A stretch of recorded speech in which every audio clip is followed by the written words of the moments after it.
or two-thirds that issue. It's a little complex, likely could end up in the courts if if they proceed on that issue. You can hear all of that, his conversation with Branden, 939theeagle.com. And the governor will be visiting the SEMA warehouse in Jefferson City today. He'll be thanking state employees for their work through the COVID pandemic. He'll also be thanking people that work at the drive-through State Workforce Testing Center in Jefferson City. 93.9 The Eagle News is brought to you on this Tuesday morning live by AirServe Heating and Air Conditioning, ensuring the air in which you live and breathe is comfortable and clean for all of your heating needs. Log on to airserve.com. 93.9 The Eagle News Time, 6:06.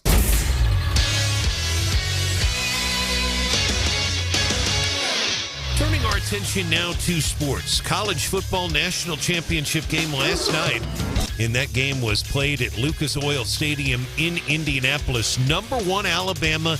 Number 3, Georgia. It was actually a very close game until that fourth quarter. Alabama led 9-6 at the half, just field goals in that first half. Alabama actually led in the fourth quarter, but in the fourth quarter, the Dogs getting their attack going. Stetson Bennett, an amazing fourth quarter. He's a former walk-on quarterback, and Georgia outscores Bama in that second half 27-9. Alabama's 34-game winning streak over SEC East opponents is snapped. Final score, number 3 Georgia beats Alabama 33-18. The Dogs winning a national championship, their first win for a national title since 1980 when they had Herschel Walker in the backfield. 93.9 The Eagle News Time, 6:07. I'm ABC 17 Storm Track meteorologist Kevin Schneider. We're off to one last chilly start before we turn things around for a few days. Winds out of the southwest today will pick up, pushing temperatures into the low 50s this afternoon with the help of some more sunshine. It won't get quite as cool tonight with lows nearing freezing under partly cloudy skies. We'll hang on to the 50-degree weather into Wednesday with more sunshine sticking around and the nice weather spills over into Thursday. I'm meteorologist Kevin Schneider, and that's your ABC 17 Storm Track forecast on 93.9 The Eagle. Kevin, thanks so much. Weather is brought to you this hour by Club Car Wash. ClubCarWash.com. Find a location near you. It's 22 degrees. Eagle Eye Traffic. At 6:08, our traffic check is with MidmoHires.com. Local companies are looking for local people. Visit MidmoHires.com. Find a job, post your job opening today. Roads are pretty quiet right now in mid-Missouri. We hope that continues. We are below the freezing mark, so be prepared for that. But it is going to warm up today. If you have a traffic issue, give us a call or a text. More team coverage in less than 30 minutes. Breaking news immediately. I'm Brian Hauswirth, 93.9 The Eagle. Hot Talk 93.9 The Eagle, broadcasting live from the Zimmer Radio Group World Headquarters. This is Wake Up Columbia. Wake up, Columbia. It's time to start your day. Wake up, Columbia. Hot Talk is on the way. Wake up, Columbia. To hear the latest news. Wake up, Columbia. To Branden, Rathert, and the Eagle Club. Here's the host of the show, Branden Rathert. The goal isn't to cause a disruption, but by showing teachers that it is affecting our learning, the mask mandate being removed, they'll see that it's like an issue to us and we care about it. I think for that reason I needed to do something, and my friends felt the exact same way. I wasn't initially super upset, but then after COVID cases started to spike again and people still didn't wear their masks, I was really upset. The mask mandate to come back. People are sick, and people could die. I feel like their top priority over everything else should be keeping the student body safe. Hickman High School students, kids walking out yesterday because they want a mask mandate. Well, they can wear masks. And I love this, and I don't want to pick on kids here. I really don't. That audio from KOMU. But this doesn't make any sense. The goal isn't to cause a disruption, but by showing teachers that it is affecting our learning. We don't want to cause a disruption, but we're going to walk out of class, and news crews are going to show up, and then guess what happens for the rest of the day? Kids are talking about it, they're talking in class, but we don't want to disrupt education. My goodness. We were young once, too. Yes. I got to say that. We were young once, too, and we did stupid things. For some of us, it was longer ago than others. Some of us in our 50s and still do stupid things. School board meeting last night. Columbia Board of Education says, yes, we're going to put this bond issue on the April ballot and want to be very clear about what this is and what it isn't. Yeah, it's not a tax increase. It is accurate to call it a no tax increase bond issue. It's about $80 million, Branden and Stephanie. And in no surprise, this has been approved to be put on the ballot. We've talked about it. It is in their long-range plan. And we'll learn more details, obviously, as we get closer to the ballot measure. But we do have a very good idea of what most of the money would be used for. General topics. The biggest one would be the new elementary school. The growth in, and we talked yesterday about 1,500 in students that they've boosted since the last decade. And in the elementary areas, the growth continues to be in South Columbia. So this new elementary would be on the Warner campus. That would be, but there's a lot of the Career Center would get a major renovation. There would be windows, roof work, heating, air conditioning. But it's an $80 million bond issue. It's not a tax increase. It will be on the April ballot for CPS. Simple majority required. And I'm going to remind people that a no tax increase bond issue actually is a tax increase. You're not going to be paying more as a percentage of a tax increase, but what was going to happen is the bonds would get paid off and your tax burden would actually reduce. And what you're voting for is to keep paying the same rate you were paying, but without that vote, you would actually be paying less. So you are voting to pay more than you would have without voting yes. Does that make sense? So you could say, let's just vote no. That's what I hear you saying, Stephanie. I'm vote not no. saying vote no. I mean, in the past for Southern Boone, I agree with what Southern Boone's doing. I think they've been, great stewards of our funds. And, on the last vote where, because all school districts say this, they say, you're just going to pay the same. Let's just keep paying what we're paying. Let's just pay it for longer, right? It's not really an increase, which it's not a percentage increase. I will give them that. But I always, I voted yes in the past for Southern Boone because, I know we're growing and we need those funds. I have different feelings about CPS than I do about Southern Boone. But and I've said this before, and we can say, we'll show them. We're going to vote no on this. Like the parks tax, Branden? Well, the parks tax, that was a given. That was just my vote. But again, that parks tax, and that's kind of a little bit comparable. Your taxes didn't go up, but if you voted no, we would have gotten rid of that tax. And then they would have to survive on only 2 funding mechanisms. Oh, my God, how'd you do it, guys? Amazing. In my first take, I'm going to vote no on this school bond issue. I'll show them. But you know what? We are a booming town. We are a booming school district. And I don't want to penalize kids because, it's these kids that are that would be penalized. With having said that, I would still vote no on it. That's just me. Yeah, Stephanie's absolutely right, and so are you about the way you've described it. I totally get, and your point, Stephanie, is well taken. Absolutely. I still believe it's accurate to call it a no tax increase bond issue, but what you just said is absolutely correct.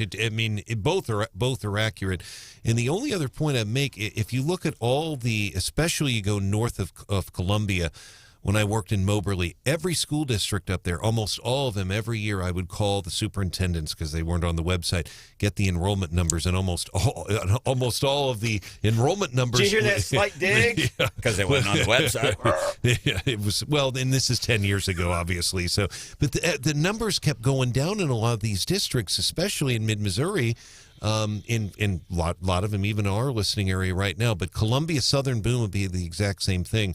Their numbers are going up, which is it's just and not just going up, both skyrocketing. Yeah, didn't they say yesterday that Columbia will be the 5th largest school district in the state? Up by 1,500 in the past decade, while a lot of other districts, especially the more rural districts, are not. They're losing enrollment every year, if not treading water. So the growth is there, and that's why they got to do the elementary school. And they're looking at they've actually got something proposed, guys, for 2024. They're looking at the 2024 ballot, and I think 2026 as well. So if we vote no, our taxes would go down a little bit. Is that what we're saying on this bond issue? Yes. That would be accurate. So let's market it that way. Hey, do you want a tax decrease? Because they're going to say it's a no tax increase. What if we did this massive, and not we, but anybody could do a massive campaign. Hey, vote to decrease your taxes. Vote to decrease your taxes. Vote no on that bond issue in April. Just say it. And then they would say, Do you hate kids, Branden? Do you hate little warm puppies? By the way, this has been going around. Several parents sent some flyers are going around in schools, at least one school, trying to get a petition. We want masks. We want a mask mandate. We want a mask mandate. And I don't know I think accounts will tell, well, students are initiating that. I don't believe that for a second. And I say that, here's why I say I do not believe that students are initiating that for 1 second. Because of past behavior by people within the school district. School district, last check, 20,000 students, roughly 40,000 parents. But this is an interesting account from the Columbia Missourian. I want to read verbatim. This is from the Columbia Missourian this morning. President of Columbia's largest teachers union cautioned school board members of the adverse effects of its December decision to repeal the district-wide mask mandate. But despite a petition calling for the board to reconsider its mask mandate, audience members in a sparsely filled room had little public comment to add in support of the reinstatement of that issue. Good. By the way, we've reached out to the school board candidates. This is going to be an incredibly important race. I would wager everything I have. This is more important than the mayoral race in Columbia. But we're working on getting them coming up here next week. Welcome into the show. There is Stephanie Bell. Good morning. By the way, favorite moment on the show yesterday, Secretary of State Jay Ashcroft. So you said you're far more worried about the Missouri Senate, but how worried are you about the federal government? They've pushed this voting rights legislation back to the forefront, right? And Jay Ashcroft, Secretary of State. I'm going to guess probably going to run for governor in 2024. Stephanie asked, well, what about national voting rights? Because this is front and center today in Georgia, home of the national champions, Georgia Bulldogs beating Alabama. I have no dog in that fight. I'm just glad Alabama didn't win. Brian, shots fired, Brian. Shots fired. I want to tell a story. We want to get into this. 6:35. Sure. Brian Hauswirth, news director for the Zimmer Radio Group. So that there's stations all across Missouri. Brian is in charge of all that. He also works Alabama football on the radio side. Brian Hauswirth, like the perennial college team in America. Brian is part of their radio broadcast. That's awesome. Wait till you find out what he was doing in the fourth quarter of that football game last night. National radio. I want to get into that at 6:30. But Georgia's going to be important today. Biden and Kamala are going to be there talking about voting rights. Maxine Waters tells us what all this voting reform and tightening restrictions on, not restrictions, but tightening rules on how we vote. Maxine Waters gives us a lowdown on what it's really about. Any real issues about relative to how the system is working, whether it's this, that, or the other. This is about racism. Oh, I almost thought she said climate change. I was wrong. It's about racism. Well, I guess it's being reported that activist groups in Georgia are saying, no, Biden, you stay in Washington and work out the problems in Congress. Do you think the folks in Congress are like, hey, we can get something done? No, Biden, you go to Georgia. And they're just like batting him back and forth like, you get away from us and we'll handle this business. It's like, does anybody remember the old Atari 2600, the game Pong? Yeah. It's like, boop, no, you go back. No. Here's what I am excited about in Georgia today. Biden will be there and Kamala together, the two of them. Wow. Right? I can't wait to see what happens there. You know who won't be there? It was really interesting. A gubernatorial candidate, and she was one of the folks that had really said, hey, any change to voting laws, man, it's just racism. She's not going to be there. I thought that's interesting. She's running for Georgia. Here's what it tells me. This is what is going on. She is separating herself from Biden. She is separating herself from Kamala Harris because she knows, I don't give a dang that I'm a Democrat and they're Democrats. I don't care if it is the president of the United States and the vice president. Don't care. I am distancing myself from them. I want absolutely, positively no part of that. Racism or climate change. Hey, I want to say this publicly, but Hauswirth has left the room, but I want to make, I'll tell you later. I had something I got to tell you, Steph. It's good news, though. and it's something that happened here on the radio. Okay. On the radio station. Coming up this morning, Big Eric. He's going to be joining us on the show. Who's Big Eric? Eric Schmitt, the Attorney General. Mark McCloskey calls. I don't know if he calls Eric Schmitt Big Eric, but he refers to Greitens as Little Eric, right? No, he refers to Eric Schmitt as Big Eric. Big Eric. All right. Big Eric is here 8:35 this morning regarding his staff arguing in front of SCOTUS last week.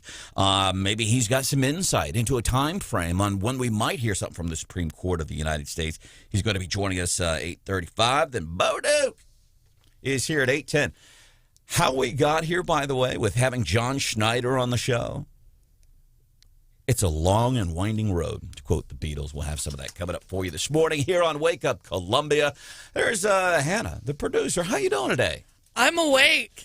By the way, we did What's Hot with Hannah today, New Year's resolutions, 10 days in yesterday. How you doing? Overall consensus on the Wake Up Columbia Facebook page? Lots of people just didn't make them, so it's going great. Good.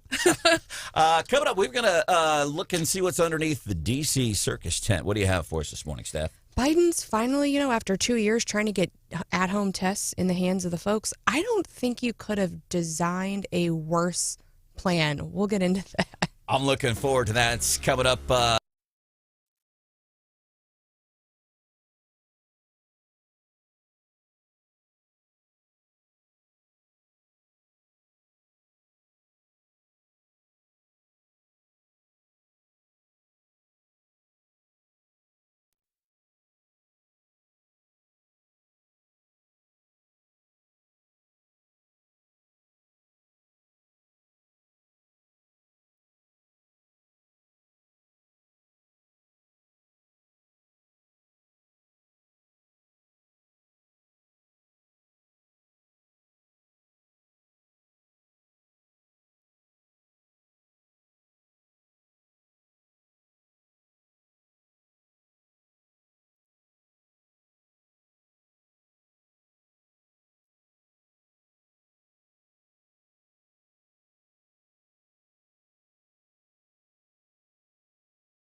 Wake Up Columbia with Branden Rathert. It's what happens when you let emotionally unbalanced people play in a room full of microphones. 93.9, The Eagle. They are trying to take the consent of the governed, as is expressed at the ballot box, away from from the American citizens. And yes, I believe this is going to be yet another failure, as well it should be, for the Democratic Party. Republican Representative Jody Heiss from Georgia talking about Biden and Kamala going to Georgia today to talk about voting rights and blah, blah, blah, blah, blah. That gets us into today's Daily DC Rundown with Stephanie Bell. As Biden and Kamala arrive in Georgia, activist groups there say they would prefer Biden to stay in Washington to work on the legislation. That didn't really work out well for the Build Back Better plan. So I suspect members of Congress are saying, no, Biden, get out of town. Let us try to do the real work. But right now, the real work is among Democrats themselves who, like with the Build Back Better plan, can't agree on the proper voting rights legislation. And, you know, we heard from the Secretary of State yesterday, they're going to have a real problem to the extent they do get anything done in a pushback from the states. And it sounds like the Secretary of State is already engaged in supporting other states that have passed voting rights legislation and will be engaged should the federal government try to do any sort of takeover of state elections. And again, Clyburn said the other day, we can't leave voting rights issues up to the states. Does the Constitution, does that kind of say otherwise? Right.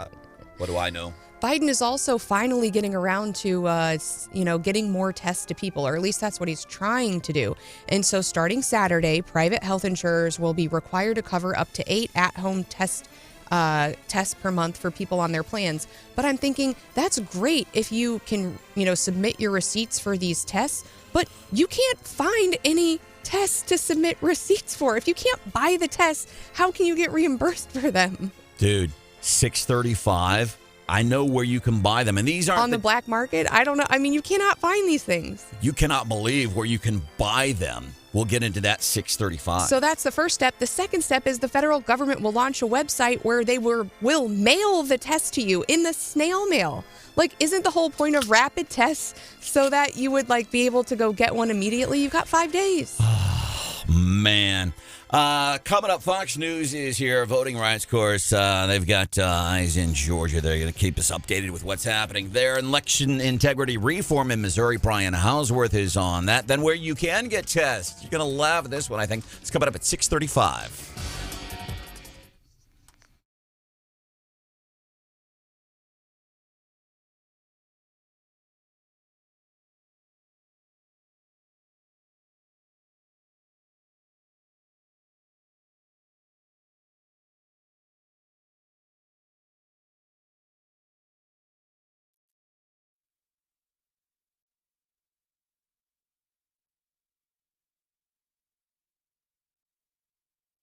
Weather checks brought to you by Club Car Wash. Stop by Club Car Wash today to get an unlimited membership for just $20 a month. See more details at clubcarwash.com. It's 21 degrees.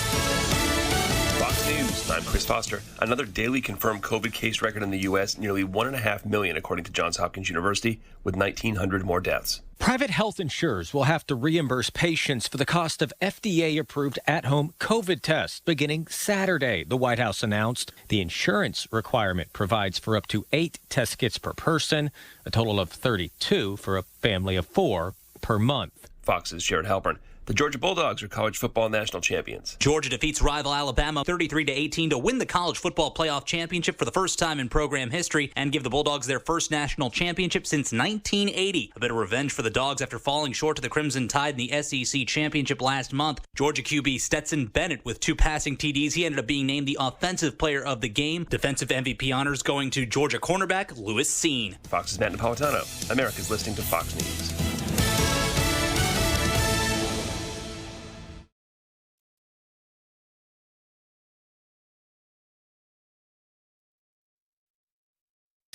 93.9 The Eagle News Time with Robinson's Cleaners. Robinson saves you time. It is 6:31 right now, 23 degrees in downtown Columbia. It's 22 degrees in Jefferson City. Good morning, everyone. Here's some of the stories that we are working on for you at this hour on this Tuesday morning. Columbia School District patrons will be casting ballots in April on an $80 million bond issue. Columbia School Board voting last night to place the issue on the April ballot. The proposed bond issue would fund a new Columbia Elementary School, Career Center improvements, numerous other projections and projects. Passage requires a simple majority in April. Meantime, MU Healthcare tightening their rules for visitors. It's due to an increase in COVID cases across mid-Missouri. No visitors will be allowed for adult patients diagnosed with COVID or for adult patients in semi-private rooms. Pediatric patients at University Hospital and at Women's Hospital are allowed up to 2 parents or guardians. UM Board of Curators will be discussing COVID protocols this morning. The board meets at 8 a.m. COVID protocols, the only agenda item today. Mask expected to be discussed. Missouri's Republican Secretary of State is not optimistic about the legislature approving voter ID in paper ballot legislation this year. Secretary of State Jay Ashcroft spoke on 93.9 The Eagles' Wake Up Columbia. They like to say that there's one way to pass a bill and 1,000 ways to kill it. And unfortunately, I'm not optimistic. Secretary Ashcroft believes the House will pass election integrity reform. He's talking about photo ID, paper ballot legislation, but he is not optimistic about the Missouri Senate, which has a 24-10 GOP supermajority. He says it is our right as Missourians to have safe and secure elections with timely and accurate results. You can hear the full interview with Secretary Ashcroft on our website, 939theeagle.com. And Missouri state employees would receive a 5.5% pay increase under an emergency supplemental budget being proposed by Governor Mike Parson. The governor says state employees have worked hard during the pandemic. He says the pay raise would help with retention of state employees. That is part of the emergency supplemental that was unveiled yesterday morning before the House Budget Committee in Jefferson City. Total cost of that state employee pay raise, $120 million. 93.9 The Eagle News is brought to you live this morning by Mid-America Mortgage. Check them out online, midamericamortgage.us, and apply for a loan now on your dream home. 93.9 The Eagle News time, 6:34.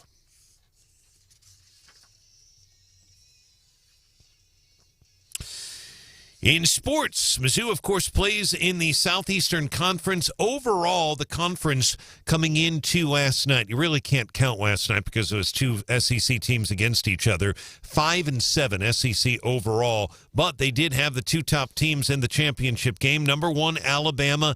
Number 3, Georgia. Alabama led at half, 9-6, led in the fourth quarter. Georgia roaring back, 27 points in that second half, and the Dogs win the national championship 33-18 over number 1 Alabama. Georgia finishes the year 14-1. Their only loss was to Alabama in the SEC championship game. Big game for Stetson Bennett, the former walk-on quarterback there in Athens, and Alabama finishes the year 13-2. Jamison Williams, by the way, from St. Louis Cardinal Ritter, he is one of the top receivers in the country. He was hurt for Alabama in that first game, ended up getting his leg caught in the turf and suffered a knee injury, so hopefully he'll be okay. It did not look good at all. 33-18, Georgia winning the national championship. Our sports brought to you this hour by MidAmericaMortgage.us. Our news time, 6:35. Eagle Eye Traffic. And our traffic check is with MidmoHires.com. Local companies are looking for local people. MidmoHires.com. Find a job or post your job opening today. Roads pretty quiet here in mid-Missouri. If you want to report a traffic issue, you can call or text us 573-874-9390. More team coverage in less than 30 minutes, and we have breaking news immediately. I'm Brian Hauswirth, 93.9 The Eagle.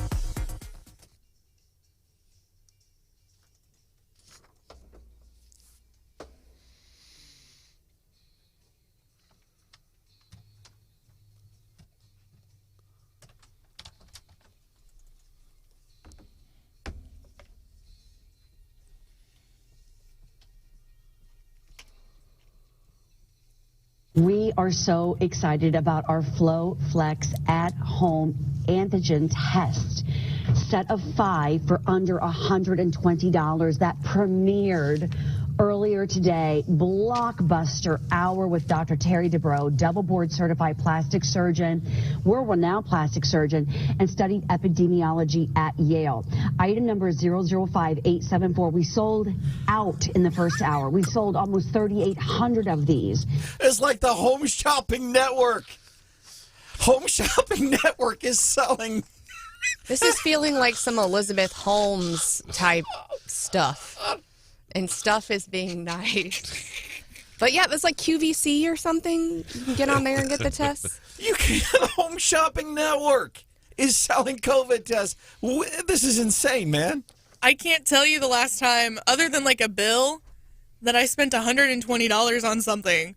Definitely not for 5 at-home COVID tests. So it's crazy. People say we can't find them anywhere around here. Apparently, if you're interested in getting them, Biden says we'll send out 500 million of these. Postal Service.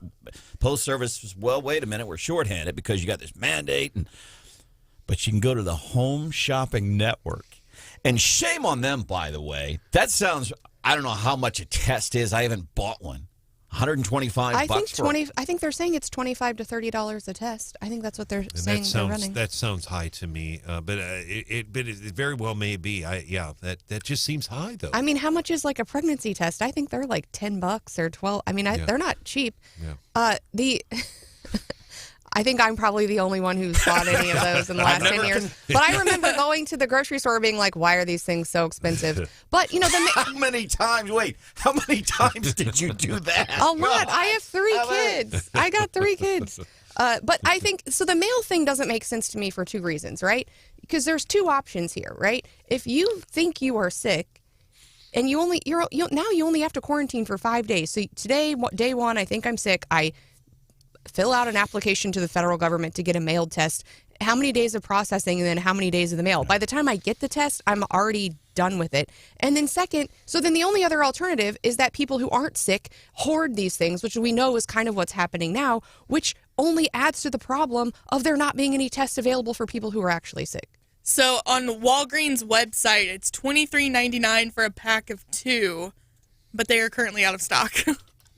Hold up, I'm checking the going rate. Is that pregnancy tests or COVID tests? Oh, COVID tests, okay. Sorry. That's what how much for a pregnancy test? Well, with pregnancy tests, there's like a whole range, right, Stephanie? So you can get like really cheap ones or you can get like fancy digital ones. Yeah. And wasn't the thing for a while, women were selling, pregnant women, they were selling positive pregnancy sticks. And now people are selling negative COVID tests. I'm sure of it. It's crazy. And here's what I'm wondering, because the argument I hear a lot, well, nobody has an issue with the MMR vaccines and stuff like that. When kids, for example, in L.A., they're finally going back to school, Chicago kids going back to school, we can applaud our local school board for making sure our kids are in school, our local school boards. But But in L.A., you're going to have a test to prove that you are negative. But we don't have to do that for things like the flu, mumps, rubella, measles. You get vaxxed for that. Have you ever had to go anywhere? Let me see proof that you've tested. When was the last time you tested negative for mumps?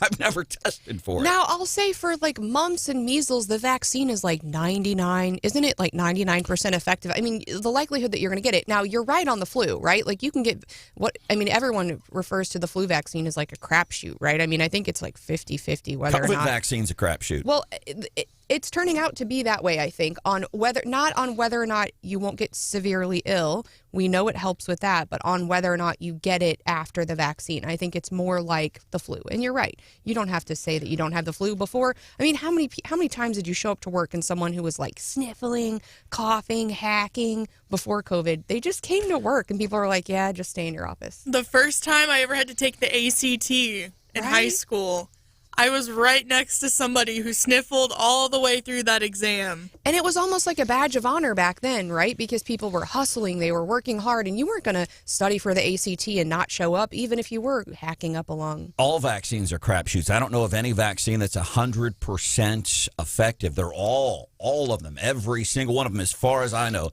they are crapshoots. Waking up every day is a crapshoot. Driving here in my car is a crapshoot.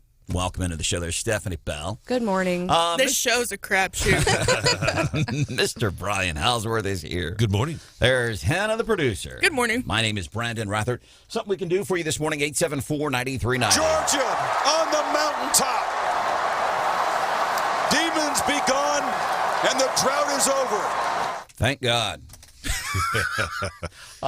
And not because I love Georgia. It's just because I despise Alabama. You know why I despise Alabama? Same reason because they're good? Yeah, and that's it. They win. It's like being a Cardinals fan. I despise the Boston Red Sox. I despise the NHL's Detroit Red Wings when the Blues and Red Wings were in the same division. I despise because they're really, really good. Brian Hauswirth, I don't know if you know this, Brian Hauswirth, news director of the entire Zimmer Radio Network, also does the radio broadcast. He's part of the radio broadcast for Alabama football. How long have you been doing that? Well, 23 years as a Learfield scoreboard host, but as far as Alabama, that's with a lot of networks. And my first 2 years, 99 and 2000, when they had Sean Alexander, and the format was different back in those days, so I would do a lot of Alabama 99 and 2000. I've been back with Alabama full-time, not full-time, but, when I'm down there on Saturdays, 2015 through now. So Tom Roberts had done it for a number of years. He retired. So the answer to the question is 7 years. 7 years, and then but I did a couple of years early on, yeah. So yesterday, Alabama, obviously, fans all across America. Brian Hauswirth is part of the radio broadcasts for Alabama football. Despite the final score, the game was closer than what the final score says. It was, absolutely. It was a great game. It just, in Georgia, no doubt. So during the fourth quarter, and I hope this is okay to talk about. Sure. Brian Hauswirth, there are millions of people listening to this radio broadcast. That's right. In the fourth quarter, the guy who's part of this, what is he doing during the national championship football game last night? And let me clarify by saying something. This is the only game that I actually don't have a post game. However, I always stay there just in case they need me. Once I get done with halftime, actually, I can go home on the national championship game. And on normal Saturday, I do the third quarter, and then I do 2 long post game. Well, there's really no scoreboard to do in the post game, but I stay there just in case they need me for whatever reason. Fourth quarter national championship game last night. What were you doing? Fourth quarter, I had my eye on the game because I was interested, but I was also working on my morning news on the Columbia School Board and stuff. Yeah, because I thought, oh my God, I literally got home. It was like 12:30 in the morning, so I'm not going on much sleep. But I remember writing my Columbia School Board story as I was looking up at Stetson Bennett going into the end zone, a couple other things. So doing my due diligence for my full-time job and then doing that. But, yeah, that is actually the only game. I said this to EY Gold on the pregame show. It's the only game of the year that I actually can really watch because the rest of the time I'm monitoring and working, but that one, outside of the halftime and the pregame duties, there's really not too many scores to give. It's awesome. Brian Hauswirth, Alabama radio broadcast, working on news for Wake Up Columbia. Exactly. And then this, I have never, ever heard this before. Prior to the ball being snapped, delay game, disconcerting signals, defense, number 10, clapping, 5-yard penalty, second down. Dude got penalized for clapping? What happened? That actually was, okay, so that sounded like the ESPN feed with Fowler and Herbie on the call. I heard Eli and John Parker last night because obviously I was listening to the Alabama feed. What they said it was, and I believe it was Will Anderson on Alabama, but he was the referee was saying he was clapping, trying to throw the other team off. Now, what the radio broadcasters, Eli and John Parker and Rashad, were saying is that he wasn't, that he was pumping his fist to get his team pumped up. They didn't like the call, nor did Coach Saban. So the reason for you can't be clapping and making noise, you can throw the offense off, you can get penalties. Interesting. I've never heard clapping called as a penalty. In that description he gave, disconcerting or whatever, I'm not sure what he said there, but I had never heard that either. That's a new one on me, too. Prior to the ball being snapped, delay game, disconcerting signals. Disconcerting signals. I don't know what that means. That sounds... I went to marriage counseling in both of my marriages for a long time in both of them, and they worked in that. Now I might be really good at a relationship because I learned everything I had been doing was wrong. But disconcerting signals. Right. I swear to God, my first marriage counselor, I think he brought, now, Branden, Andrea, is what I'm hearing are disconcerting signals. So I did look up what it means, and it says a disconcerting signals penalty is handed out whenever the refs deem that a defensive player is mimicking the offensive signals. That's a good point. I had never heard it described that way, though, but what you just read there, Hannah, that's exactly what, and of course, Saban disputed that. I think, and looking at it, it looked to me like but either way, they're going to say he was clapping and throwing Stetson Bennett off. I don't believe that had a huge impact in the game, but it definitely, there was some controversy over that. $8 to $15. $8 to $15, according to the internet. Cost of a pregnancy test nowadays, I guess, just in case anybody was. Well, and our listeners are chiming in, too, on the text that they can get COVID tests at, like, Walmart for about $15. So they agree with you and Hannah that $25 from the Home Shopping Network sounds like a pretty steep markup. Well, I wonder, is it a single pack or is it a 2-pack? I would be interested. Well, and here's why I say shame on the Home Shopping Network, and I hate to stereotype, but I do it because sometimes it works. Who watches those Home Shopping Network channels typically and is buying stuff? I just feel older people. Thank you. Is the ShamWow before or after the COVID testing? Yesterday, Psaki, White House press conference, she was asked this question. Are you worried that there's misinformation that is being spread, so much so that even a sitting Supreme Court justice has an inaccurate picture of things? So how did she answer that question? We're going to get into that. We'll do that coming up about 6:52 here on 93.9 The Eagle and 93.9theeagle.com.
This show includes language and or cultural stereotypes that are inconsistent with today's standards of inclusion and tolerance and may offend some listeners. But not you. You get it. 93.9 The Eagle.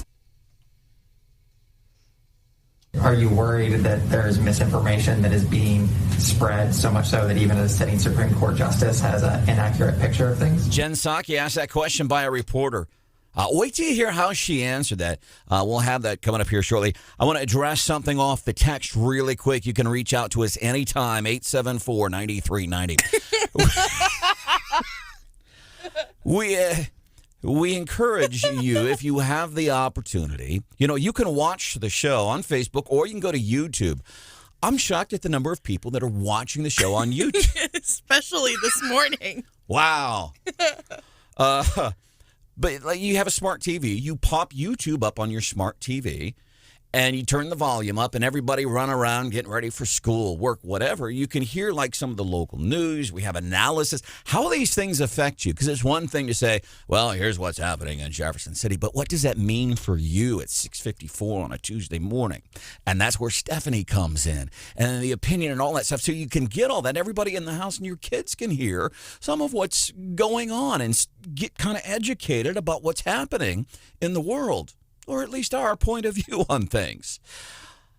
Got a text, 874-9390.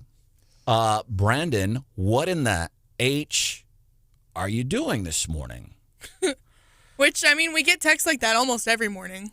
We do. Stephanie and Hannah and somebody from our human resources department got me a T-shirt.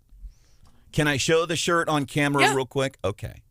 I think it'd be better to show the whole shirt instead of what we're currently seeing. So Stephanie and Hannah got me this shirt that says... shoes are... BS. And it spells the word bull out. And the next word. It says shoes are BS because I'm... It's really... There's a shirt that's really popular right now that say pants are... BS. And we thought of you and your pure hatred for shoes.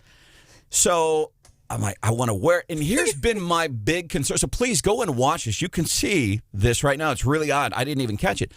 And what have I been crying about for the past 2 days, Hannah? Oh my gosh. You want to wear it, but you're worried about management seeing it. I don't want it to be on video, and I get it. We're radio, you're listening, and I know, well, what does it matter? But we're on video, and I try to be careful on how I represent Wake Up Columbia and our older woman and attorney Stephanie, and you and the Zimmer Radio Group. And I'm like, oh, Hannah, so I even have tape over the... You found some painter's tape this morning. S word. That's not the problem. Again, shoes, S-H-O-E-S, are BS. The problem is that on camera, all you can see from certain angles is just the word hose.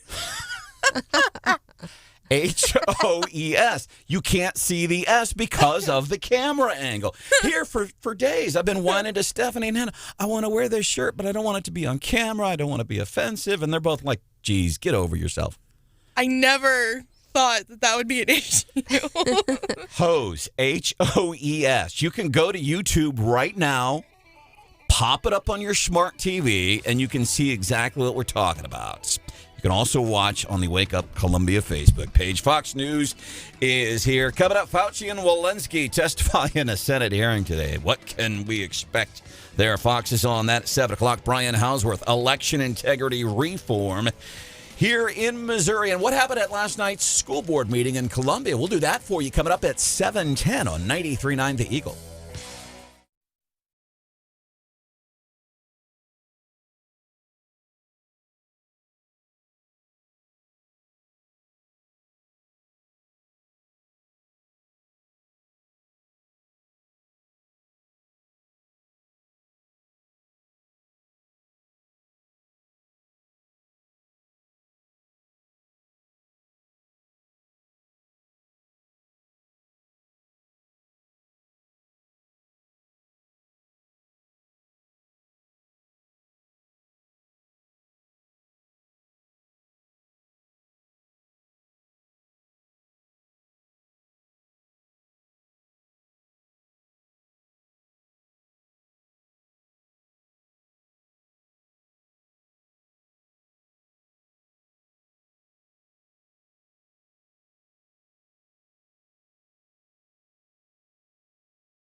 This COVID surge keeps setting records. I'm Dave Anthony, Fox News. We need to know what the national plan is moving forward. Congressman James Comer and other Republicans want to question the president's COVID team as cases soar. Nearly 1.5 million yesterday alone, a daily record. Hospitalizations also hit all-time highs. He promised America that COVID would be over with by Christmas. He promised America that we would have an abundance of testing kits. Now, the White House says starting Saturday, private health insurers will have to cover the costs of at-home test kits, saying more of those will be available soon.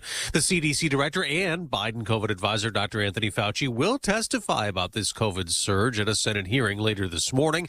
At another hearing, the Federal Reserve chairman plans to tell senators American families are being hurt by rising inflation. Now, there are a lot of COVID ripple effects, and here is another. Blood shortages. Fox's Evan Brown following this live. Yeah, Dave, the Red Cross now says their supply of donated blood is critically low. So low, they say, they actually have less than a full day's supply of some blood types.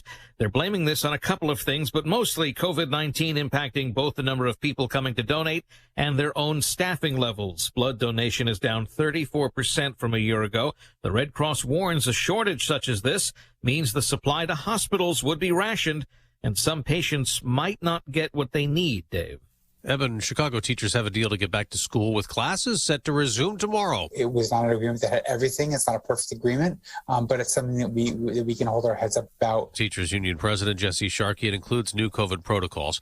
Georgia fans were up late celebrating a college football championship. Georgia on the mountaintop. That's the final call on ESPN. Georgia beat Alabama for the title 33-18. National champions at long last. That hasn't happened for Georgia since 1980. America's listening to Fox News. What are your 2022 business goals? Simplified IT? More security? Dell Technologies has the expertise to help you, from transforming your digital workspaces to providing comprehensive end-to-end IT solutions. Get high-performance computers featuring Windows 11 Pro with powerful hardware-based security and savings up to 45% during Dell's New Year event sale. Get special financing through Dell Financial Services. Call a Dell Technologies advisor at 877-ASK-DELL. Why does Walgreens offer copays as low as $0 and 90-day refills? Because we care about Medicare, so you don't have to. I mean, do you really care to hear me go on about same-day prescription delivery making your life easier? Or how there's a pharmacy expert available 24/7 and one-click refills?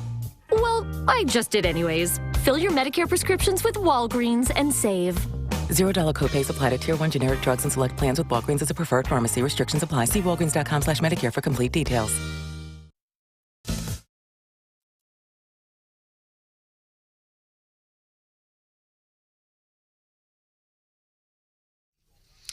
.939 The Eagle News Time with Robinson's Cleaners. Robinson saves you time. We are expecting sunny skies today. Much warmer conditions. Our high around 53 today. Then clear skies tonight with the overnight low down to 32. And then the outlook for tomorrow, sunshine and a high of 51 degrees. There is a chance of some snow in the forecast coming in on late Friday evening into Saturday. More on that probably tomorrow into Thursday. The model's still really early at this point. It's 23 degrees here in Columbia, 22 in Jefferson City. Good morning, everyone. Here's some of the stories we are working on for you on this January 11th, 2022. Voters in the Columbia School District will be casting ballots in April on a proposed $80 million no tax increase bond issue. It's a no tax increase bond issue. Will be on your April the 5th ballot. Money from the bond issue would fund numerous projects. That would include a new elementary school on the Warner campus in South Columbia. Money would also be used to repair and replace some roofs, as well as heating and air conditioning units in the district as well. University of Missouri Board of Curators may be discussing masks when they have their meeting here in about an hour. The board will meet at 8. The lone item agenda this morning is the issue of COVID protocols, and masks are expected to be discussed. Missouri's governor is asking state lawmakers to approve a 5.5% pay increase for state employees. The Missouri Budget Director, Dan Hogg, asked the Missouri House Budget Committee for $91 million in raises this year. He says the state's struggling to keep and recruit enough workers at mental hospital, prisons, and other state facilities. Plan has some support from key House and Senate budget leaders, but some Republican lawmakers are raising concerns about promising state workers a raise without knowing if the state can afford it in the future. John Marsh, 93.9, The Eagle. All right, John, thanks. This proposal will have a major impact on employees who work for Mizzou. Those are state employees, and also in Jefferson City, which has 14,000 state employees. State government is Jefferson City's largest employer. There is now a countdown clock on the Missouri Secretary of State Jay Ashcroft's office's website. It shows how much time is left in Missouri's 2022 session to pass election integrity reform. The Republican Secretary of State says while he is not optimistic, he wants to bring attention to the importance of elections. I believe if the people of this state get on their phones, if they start writing letters, we can get something done. We should. Heritage Foundation ranked state election laws. Missouri was only 10th. That's ridiculous. Ashcroft calling on the Republican-controlled legislature to approve voter ID and paper ballot legislation, along with a bill that would disallow election law changes less than 26 weeks prior to a presidential election. And a reminder that Missouri's Governor Mike Parson will be delivering his State of the State address a week from tomorrow. It'll be January the 19th in Jefferson City. The governor talked to us on Wake Up Columbia last week. He says he is still working on that speech. Gave us a little bit of a sneak peek. He says it will include some details that will involve every county in the state, all 114 counties. And speaking of the governor, he'll be visiting the SEMA warehouse and a drive-through state workforce testing center in Jeff City today. He'll be thanking state team members, state employees for their work during the COVID pandemic. 93.9 The Eagle News is brought to you live on this Tuesday morning by the Candy Factory. The Candy Factory in downtown Columbia. You deserve a January celebration, anniversary, birthday, and any day. You can find them at thecandyfactoryonline.com. 93.9 The Eagle News Time, 7:06.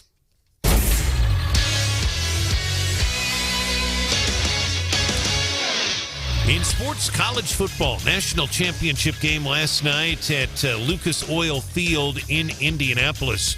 And it was a pretty good football game all the way down to the wire into the fourth quarter. Alabama led at the half, and they led in the fourth quarter, but the fourth quarter, really the second half, dominated by the Georgia Bulldogs as Stetson Bennett comes alive, and they end up winning this game. Number 3 Georgia beating number 1 Alabama 33-18. 27-9, the Dogs outscoring the Tide in that second half. Georgia finishes 14-1 on the year. Kirby Smart, congratulations to the coach of the Georgia Bulldogs. They're in Athens, Georgia. They finished 14-1, their first national championship since 1980 under Coach Dooley when Herschel Walker was in the backfield. Sports brought to you this hour by ServiceMaster Clean of Columbia. Adam Kinser, ServiceMasterofColumbia.com, 573-443-8383. Our news time, 7:08.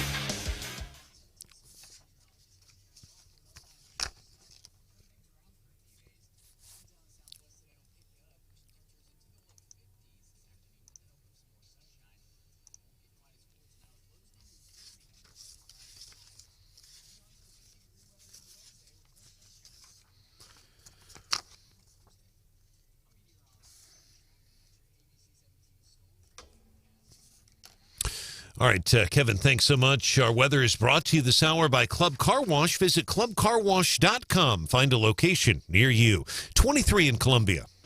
Eagle Eye Traffic. At 7:08, our traffic check is with MidmoHires.com. Local companies looking for local people. MidmoHires.com to find a job. Post your job opening today. Roads pretty quiet right now in mid-Missouri, so be careful out there. Some of the roads still wet.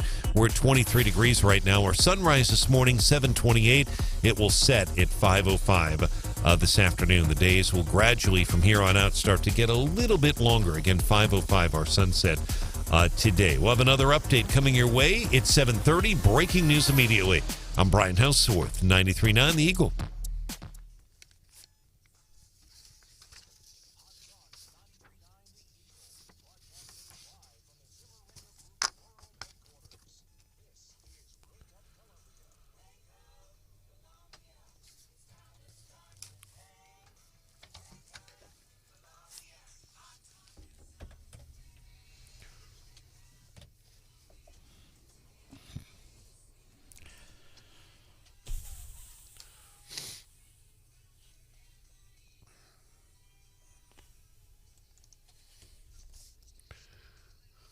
The goal isn't to cause a disruption, but by showing teachers that it is affecting our learning, the mask mandate being removed, they'll see that it's like an issue to us and we care about it.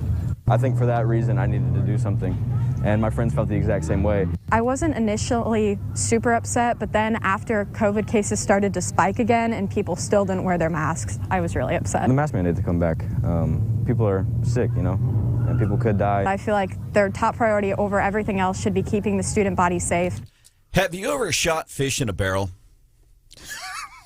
Seriously, Hannah, you ever shot fish in a barrel? No. Brian? I have not. Steph? No. Me neither. I know what it means. Shooting, you've heard the phrase, it's like shooting fish in a barrel. Means it's easy. It's just too easy. It's so easy, you don't even go there. And I've never done it because it is too easy. And I would assume pretty boring. And I don't want to do that here. Those are students yesterday. Hickman talking to a local news outlet, KOMU, where the audio came from. And I don't want to pick on kids. But you're going to. The goal isn't to cause a disruption, but by showing... We don't want to cause a disruption, but so we want to walk out of school to prove we don't want to cause a disruption. We're going to walk out. And then the news is going to come and all the kids, because what happens when you're a kid and you see TV cameras? What do you do? Hi, Mom. Don't want to cause a disruption.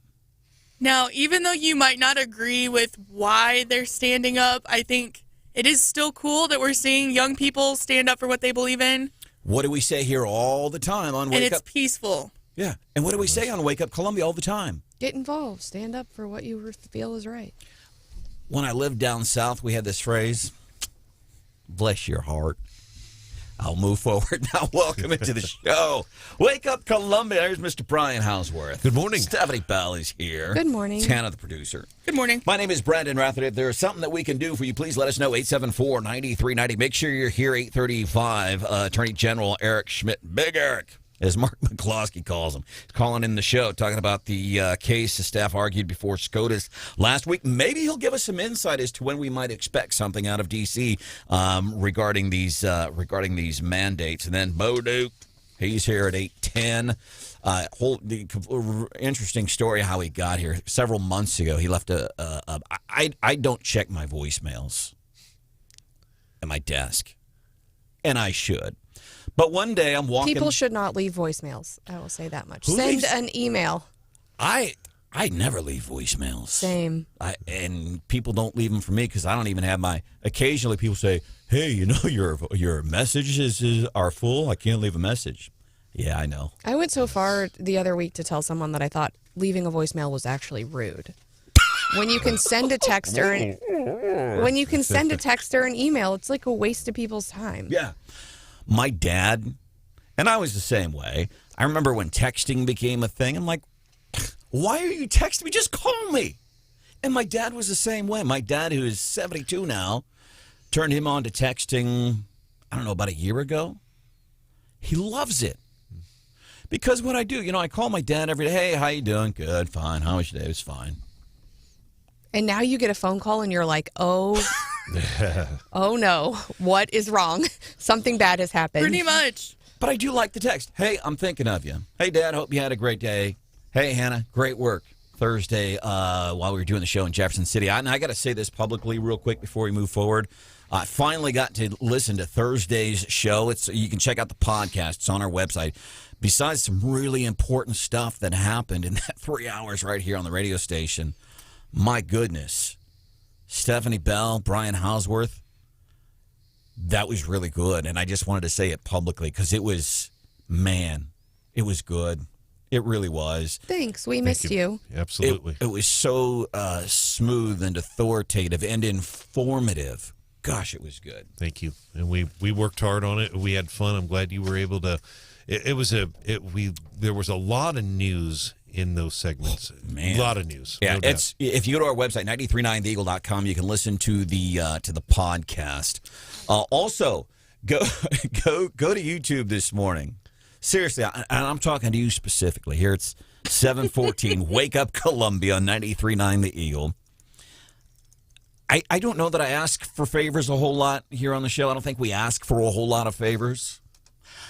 I'm asking a favor of you this morning.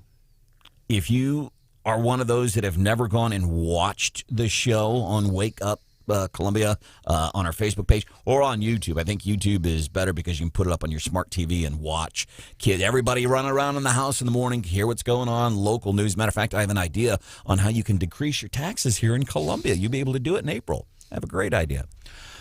And according to one Mr. Branden Rathert, you can even have it up on your TV while you're getting busy in the morning. I said those words. You did. You did. I took 1 day of vacation, and I come back to that storm. The context was I'm not always a good talker, though, so I wasn't implying that. So you want me to go get the shovel out of your desk? So I get this shirt. So I'm inviting you. This is a favor for Brian Hauswirth. It's a favor for Stephanie. It's a favor for Hannah, the producer, and a favor for me. If you have never watched on YouTube, go to YouTube, search 93.9 The Eagle Live. Yeah, 93.9 The Eagle. 93.9 The Eagle, and you can watch the show. Last week, the girls got me this shirt that says "Shoes are bull." And I've been crying for 3 days now because I want to wear the shirt, but you don't want to get in trouble. I don't want the S word to show up even on video. I know it's radio. The bad word is at the bottom of the shirt. Yeah, so it says shoes are. So and I get some tape and I cover up the S word on this. It took you like all of 2 days to figure out how to cover that up. I'm to the point now trying to staple this thing on here because I didn't want, if a kid's watching, I didn't want them to see the S word. And you didn't want to get in trouble with our bosses, let's be honest. And because, kids have never heard the S word before. They don't know what it means. Not on Wake Up Columbia. Which is great. The issue is when you go to watch on the video. Hauswirth, have you seen this yet? I've seen the shirt, but not from this angle, I guess. Yeah, but so you can't see the S, the first S in the word shoes. Oh, I see what you're saying. You were all worried about the word on the bottom when we should have been focused on the word up top. Gotcha. So, and we've been getting text at 874-9390. Why is Branden wearing a shirt that says, and apparently this isn't as bad of a word as I thought. I was talking with Lauren, who's co-host of Lauren and Cosmo on Y107. She says it's a term of affection for her and her girlfriends. Wow. Right. The key word there is between friends. So in other words, it could still be offensive if you just randomly called somebody that. And I'm also guessing this, Brian, this is something you and I need to know. So the girls, they talk amongst themselves, and Lauren from Y107 says, oh, yeah, I call my friends, can I say the word? I don't even like saying it. I call my friends this all the time. It's a gardening tool. It's true. Hose is the word. So the girls, they throw that around as a term of endearment. Note, Hauswirth, we don't do that to females that we know. We don't run around the office and refer to the girls. No. But the girls can do it. It's kind of like the N-word, for example. Some people can say it without any repercussions, and some people can't. I feel like the B word is kind of the same thing with girls. Yes. Yes, thank you, Stephanie. Yeah. So girls can say it to each other, but guys can't say it to a girl. Well, you can, but there's going to be consequences. Yep. I would say there are different levels. I would say there's also words that girls don't run around saying to each other, like the C word. No. So and I would put the N word in that category, that there are words you just don't say. But that's not true because people say the N word all the time. We celebrate it in a lot of music. And some people can say it, but not everybody. But it's like the word hose. Brian and Hauswirth and I can't run around the office referring to girls as hose, but girls can say it, just like certain people can use the B word or the N word. There's different rules for different people, and it's based on gender.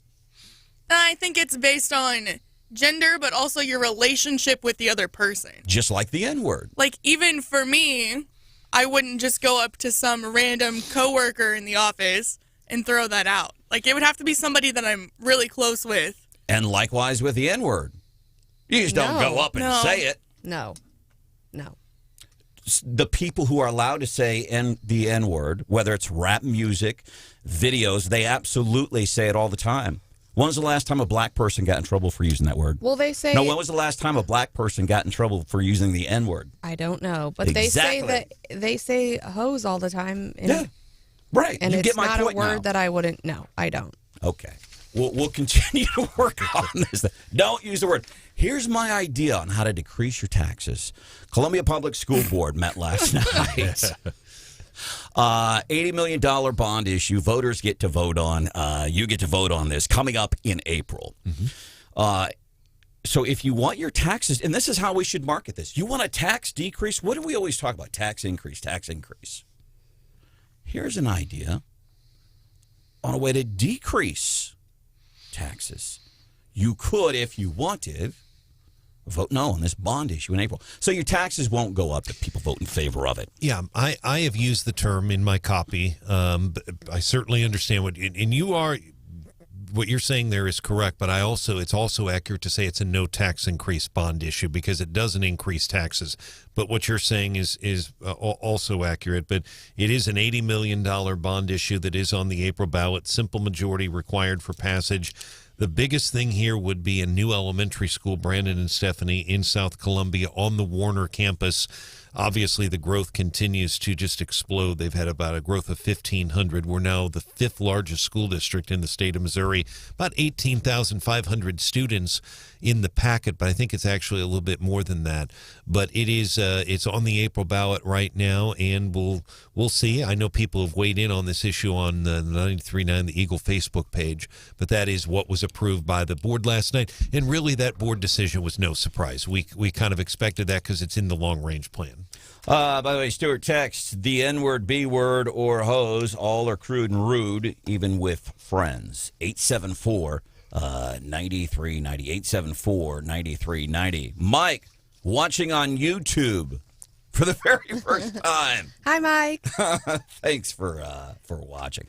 By the way, and I still didn't get to this. Jen Psaki asked yesterday in the White House. Are you worried that there's misinformation that is being spread so much so that even a sitting Supreme Court justice has an inaccurate picture of things?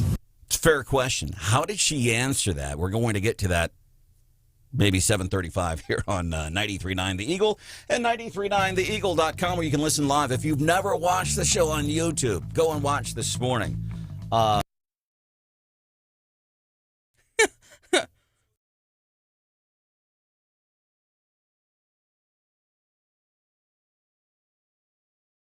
Every once in a while, I find something that I geek out about.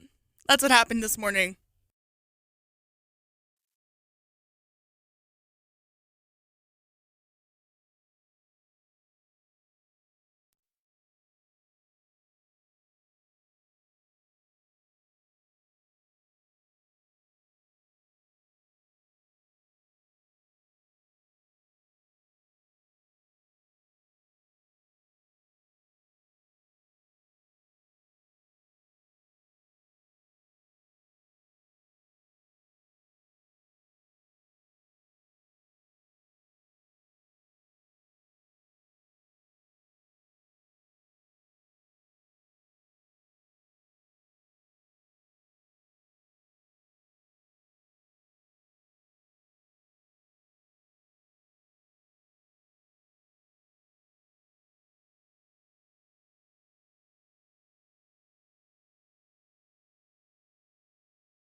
The power of local talk. Wake Up Columbia with Branden. 93.9 The Eagle. Fridays, 8:35, we nominate winners and losers of the week, and I'm going to nominate Aaron as one of our winners of the week at 874-9390. He texts. Why are you laughing, Hannah? Have you seen this text? Yes, already? I have. Send it to her. It's so good. Let's do that at 7:35 because I want to get into what's hot with Hannah at 7:25, which means it's 7:28. time for what's hot with Hannah. Every once in a while, I find something science-y that makes me geek out, and you usually look at me like I'm crazy. Today might be one of those days. Okay. They have performed the first successful transplant of a pig heart to a human patient. So not just a valve or a skin graft, but a whole entire heart. And I think this is super cool because, I used to want to work on GMOs. At Mizzou, they do a lot of research on pigs for human medical research. And there's a lot of promising science there to cut down on the human organ transplant list by eventually using pigs to help speed up the process. So this is a huge step in that direction. We haven't. I thought that was actually an interesting story. My first reaction to that, I'm thinking, man, that's great. It's amazing how science evolves. I thought, pig hearts, isn't that also an ingredient in hot dogs? Isn't that one of the things they mash up in hot dogs? That was my first reaction. Fox News is here. That says a lot, actually. 7:30, voting rights front and center in Georgia. Then Hauswirth is here. Election integrity reform here in the Show Me State. He has that at 7:31.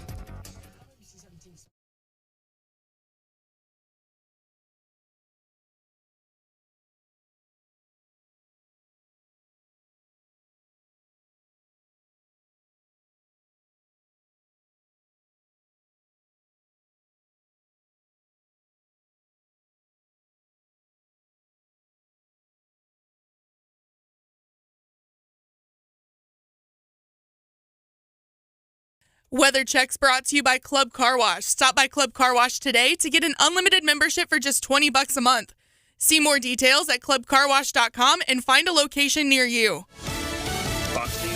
I'm Chris Foster. In a speech today in Atlanta with Vice President Harris, President Biden is expected to call for Senate rules changes to pass voting rights legislation. The president is expected to echo the theme of his January 6th address on American democracy as the White House makes a renewed push to get voting rights legislation through Congress. The president and vice president will also lay a wreath at the crypt of Dr. Martin Luther King Jr. and Mrs. Coretta Scott King, as well as make a visit to the historic Ebenezer Baptist Church. Fox's Tanya J. Powers.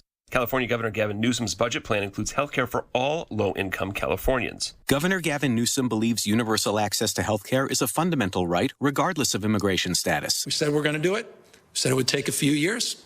We're committed to doing it. California would become the first state to provide health care to all illegal immigrants. Fox's Steve Rappaport. California already covers undocumented young adults. Some other states cover children or prenatal care.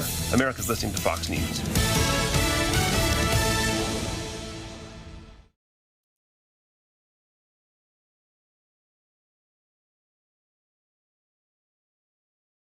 93.9 The Eagle News with Robinson's Cleaners. Robinson saves you time. We will certainly warm up today across the mid-Missouri area. We're expecting the sunshine to continue. Today's high around 50 degrees.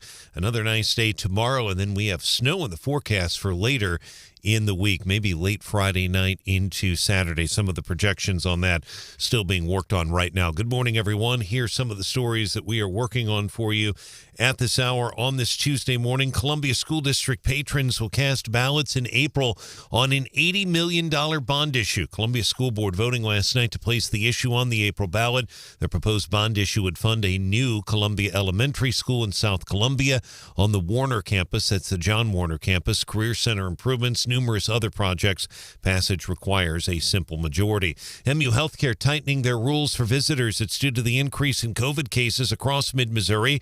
No visitors will be allowed for adult patients diagnosed with COVID or for adult patients in semi-private rooms. Pediatric patients at University Hospital and at Women's Hospital allowed up to 2 parents or guardians. UM Board of Curators will be discussing COVID protocols here in about 28 minutes. The board will meet at 8 this morning. COVID protocols, the only only item on the agenda today. Mask expected to be discussed. Missouri's GOP Secretary of State is not optimistic about the legislature approving voter ID and paper ballot legislation this year. Secretary of State Jay Ashcroft spoke on 93.9 The Eagles' Wake Up Columbia. They like to say that there's one way to pass a bill and 1,000 ways to kill it. And unfortunately, I'm not optimistic. Secretary Ashcroft believes the House will pass election integrity reform, but he's not optimistic about the Missouri Senate, which has a 24-10 GOP supermajority. Missouri state employees would receive a 5.5% pay increase under an emergency supplemental budget being proposed by Governor Mike Parson. The governor tells 93.9 The Eagle state employees have worked hard during the pandemic. He says the pay raise would help with the retention of state employees as well. Missouri's largest anti-abortion group pressing state lawmakers to aggressively redraw the state's congressional districts to favor Republicans. A plan put forth by GOP leaders would essentially keep Missouri's same political balance, with Republicans likely to win 6 U.S. seats, Democrats 2, the Cori Bush seat in St. Louis, Emmanuel Cleaver seat in Kansas City. But Missouri Right to Life is urging lawmakers to draw a map likely to elect 7 Republicans and a Democrat to increase the likelihood of anti-abortion policies being enacted in Washington, D.C. And the number of people being treated for COVID across Missouri continues to set records as virus cases surge across the state and strain hospital capacity. State health officials say 3,225 people were hospitalized with the virus statewide. About 15% of the state's hospital beds remained available as of this morning. That is according to the Associated Press. 93.9 The Eagle News is brought to you live on this Tuesday morning by the folks at Dr. Kent Willett Dental Associates. Make an appointment now, 573-445-5300, WillettDentalAssociates.com. Our news time, 7:34.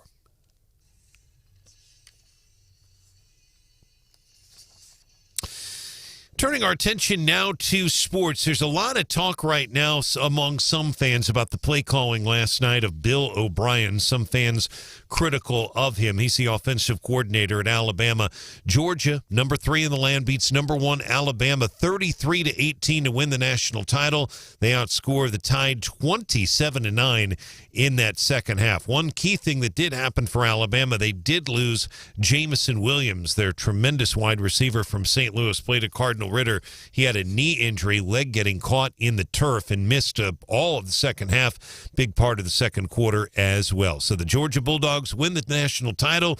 Kirby Smart, his first victory against his former boss Nick Saban there, and Georgia wins its first national title since 1980 when they had Herschel Walker. Witt Print Shop is our sports sponsor, where your printed products are so much more than ink and paper. It's Witt Print Shop. Our news time, 7:35. Eagle Eye Traffic. And our traffic check is with MidmoHires.com. Local companies are looking for local people. MidmoHires.com. Find a job, post your job opening today. Roads are pretty quiet in mid-Missouri. If you want to report a traffic issue, give us a call or a text, 573-874-9390. More team coverage in less than 30 minutes. We have breaking news immediately. I'm Brian Hauswirth, 93.9 The Eagle.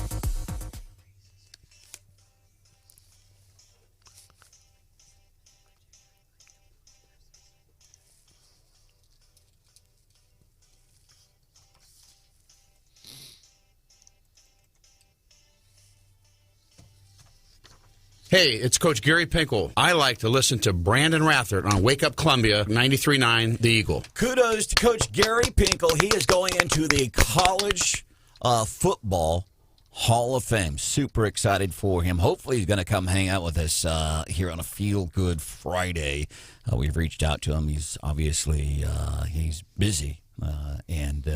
So we're working on that. Welcome to the show. It's Wake Up Columbia. There's Stephanie Bell, Brian Hauswirth, Hannah, the producer. My name is Branden Rathert, Jefferson City. Yesterday, 50,000 state employees across the state of Missouri might be getting a raise. Budget talks yesterday. Yeah, and the Senate changed a rule, and that was kind of contentious, I understand. So Wait, it got contentious in the Senate? Right? And so it was over the previous question, and there was a proposal to change, and I think it came up on a resolution of a Democrat, actually, and it was, I think initially 5 people had to initiate the PQ. Now I think 10 people have to initiate it, and I think the one of the proposals was to require a supermajority, and the other was to knock that number down. So I think they upped the initial number to initiate it to 10, but then kept the supermajority, and I think that was seen as a compromise. But there are a lot of people who are still very angry in the Missouri Senate over this rule change. And one thing, Senator Denny Hoskins, who's been, he has not backed off of his criticism of the leadership. He tweeted some things yesterday about the gun issue, and some of his other colleagues did as well. But he feels like some of the Republicans have not basically done what they've said they would do on the issue of guns. So we'll see what happens. Now, on the issue you guys just mentioned, the supplemental budget, that itself is pretty non-controversial, or it appears to be. You never know if something will come up, but I don't think so. Originally, it was going to be a supplemental just for state employee pay raises. And then John Wieman, and he kind of made some news on our program, he said they've had to dip into other funds to pay for the Medicaid expansion. So it's going to cost, they're still calculating, they're probably $1 billion to pay for that. But the overall supplemental is $5.4 billion. And all that stuff is posted in the Wake Up Columbia podcast. You can check out all of our shows every day, and it's kind of like the Reader's Digest version. It's condensed. It's just all the good stuff. It's all material. You can go to 93.9theeagle.com, and you go to Wake Up Columbia podcast. Real easy to find. You pick your date, but Thursday's show, there was a lot of news made here. You want some insight directly from Jefferson City. And, man, I got to say, from a personal point of view, I finally got to listen to the show because I didn't do most of the show Thursday. Brian and Stephanie, man, you guys knocked it out of the park. And Stephanie, I'll tell you why this is important to me. I feel a lot better. You can't call in sick. Hannah, you can't call in sick at 3 o'clock in the morning. It's difficult. You can't do it, really. I can't call in sick, really, at 3 o'clock in the morning. If I'm sick and I don't want to get you all sick, I can't call in sick. I would have to call in the night before. Hey, Hannah, listen, I'm going to be sick tomorrow. Can you get somebody else to do the show? Here's why that was so, it was so good. I'm like, I can start taking sick days now. Stephanie Bell has this, man. Brian's got it. That's what you took from that? That was my big takeaway. Please do not call in sick. Yeah. That was the big takeaway. But I just wanted to say publicly, wow. That was it was. I got a couple text messages right after the show on that morning saying, wow, like Brian and Stephanie killed it. You know what was fun about that, and I thank you for that, Branden, and thank you, Hannah. What was really great about that show, and we were really happy with it. It was a very cold morning, and Stephanie did a great job. What really helped us all is that we got down there early, and I do want to give a quick shout out to Jeremy Washington for helping us, because we set up those interviews, but a lot of what we had to do was literally, I felt like we were quarterbacks audibling, because literally the quarterbacks audibling, because John Wieman came up right before the show and said, I can't join you right now. And then he got on with us live, and then we kind of had to get him off to get the governor on. But we made it all work. It was like a puzzle making it all work, but we got it done. Fly by the seat of your pants and make it work. Alabama could have used a quarterback last night. You know, Bryce, he played his heart out. I know some people are, well, the stuff on Twitter about Bill O'Brien, I do think is unfortunate. I don't think, and I caution people, and that goes with anything, just the negativity on Twitter. Bryce did not have his, although he threw for 300 yards, they were without Mechie, they were without Jamison Williams. The younger receivers, they were, a couple of them were running the wrong routes, and then they just could not get anything going with the running game. Although even in the fourth quarter, Alabama had a lead. I mean, because of their kicker, Will Reichert, but eventually I was worried that Stetson Bennett would get it done. Congratulations to Georgia. Stetson Bennett, this is a guy Branden, a month ago was being just viciously ripped by his own fans after his performance. Now he's a national title. Closer game than what the score would indicate. Yeah. Brian Hauswirth works Alabama radio football. Millions of people tune in every week for Alabama football. Brian has been a part of that that broadcast off and on for years now. Fourth quarter, yesterday's game, it's a nail-biter. Brian Hauswirth prepping for Wake Up Columbia in the booth. Yes. And I'm exaggerating. While watching the game, but yes, absolutely. But got to take care of this, but I had an eye on the game, but gosh, it was hard to watch that fourth quarter. Here's what folks in Columbia are talking about this morning all across mid-Missouri, 874-9390, 874-9390. I do think this is a pretty interesting story. It's part of what's hot with Hannah. Doctors apparently took a heart from a pig and put it into a dude. And they're saying right now it's a success. Successful, yeah. And I think that is kind of a big deal. So here's what people are saying. Somebody says, so if, let's say you get a pig heart and you eat bacon, does that make you a cannibal? That's what people are talking about here on the Wake Up Columbia text this morning. The other thing that's going on, we've been talking about, I want to welcome folks that for the first time ever are watching the show on YouTube. Last week for my birthday, Hannah and Stephanie got me a shirt that says shoes are BS. And I've been so I don't want to even wear the shirt on camera because it's got the S word in it. And so I finally, we found a way to make it work.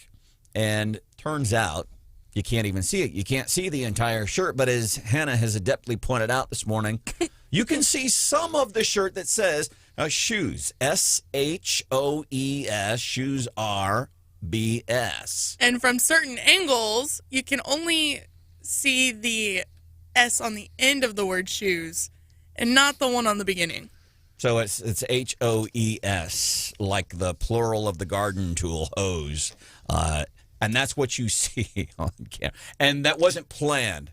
Here I've been stressing for days. I don't want people to see the S word. And now it looks like you showed up to work with a shirt that says hose. And people are just wondering, what's underneath the word hose? What does this shirt say? And so I've been stressing about it. So Friday, when we nominate winners and losers of the week, I'm going to nominate Aaron. Yes. For this text this morning. Aaron says, and you were worried about the bad word on your shirt. You've been hosting a popular morning show for years. Drunk. Says, all those years you were doing a radio show drunk, and now you're worried about this? I am. Coming up, cable news outlets and how they criticize folks that don't agree with them. I do want to talk about that a little bit. That's coming up. We'll do that 7:50 here on 93.9 The Eagle.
Local opinion? We've got your back. Wake Up Columbia on 93.9 The Eagle.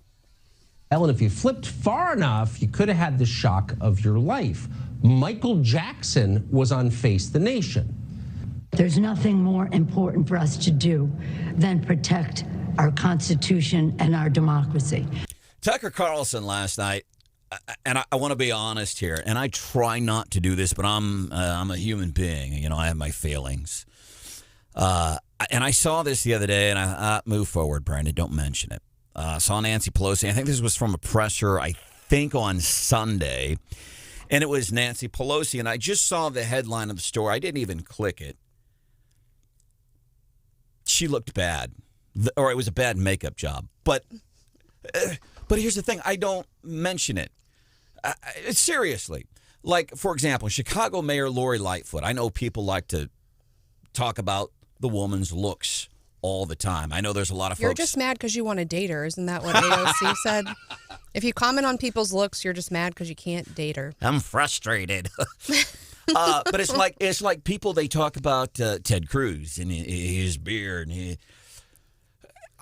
here's my thing. I get bothered when I turn on any kind of cable news and people are criticizing the looks of Lori Lightfoot, criticizing the looks of Nancy Pelosi. Can't seriously, and I don't want to get high and mighty here because, you know, that's not what I do, but do we have to talk about people's looks? Even if they look like Lori Lightfoot?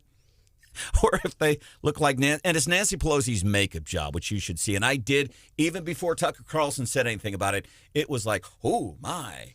But I want to come on and talk about it. I don't need to talk about how Nancy Pelosi looks. I don't need to talk about how Ted Cruz looks, or, you know, people would talk about Trump for years. Well, you know, he's the orange man in the hair. There's no need to talk about, I think, when it comes to the political stuff, the way people look. I love the quote, small minds discuss people, average minds discuss events, great minds discuss ideas.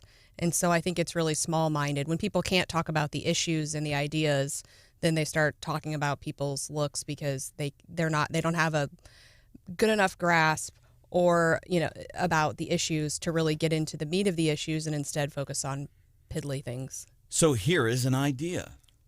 Let's not talk about how people look, man. I get it. Yeah, I'm aware of that.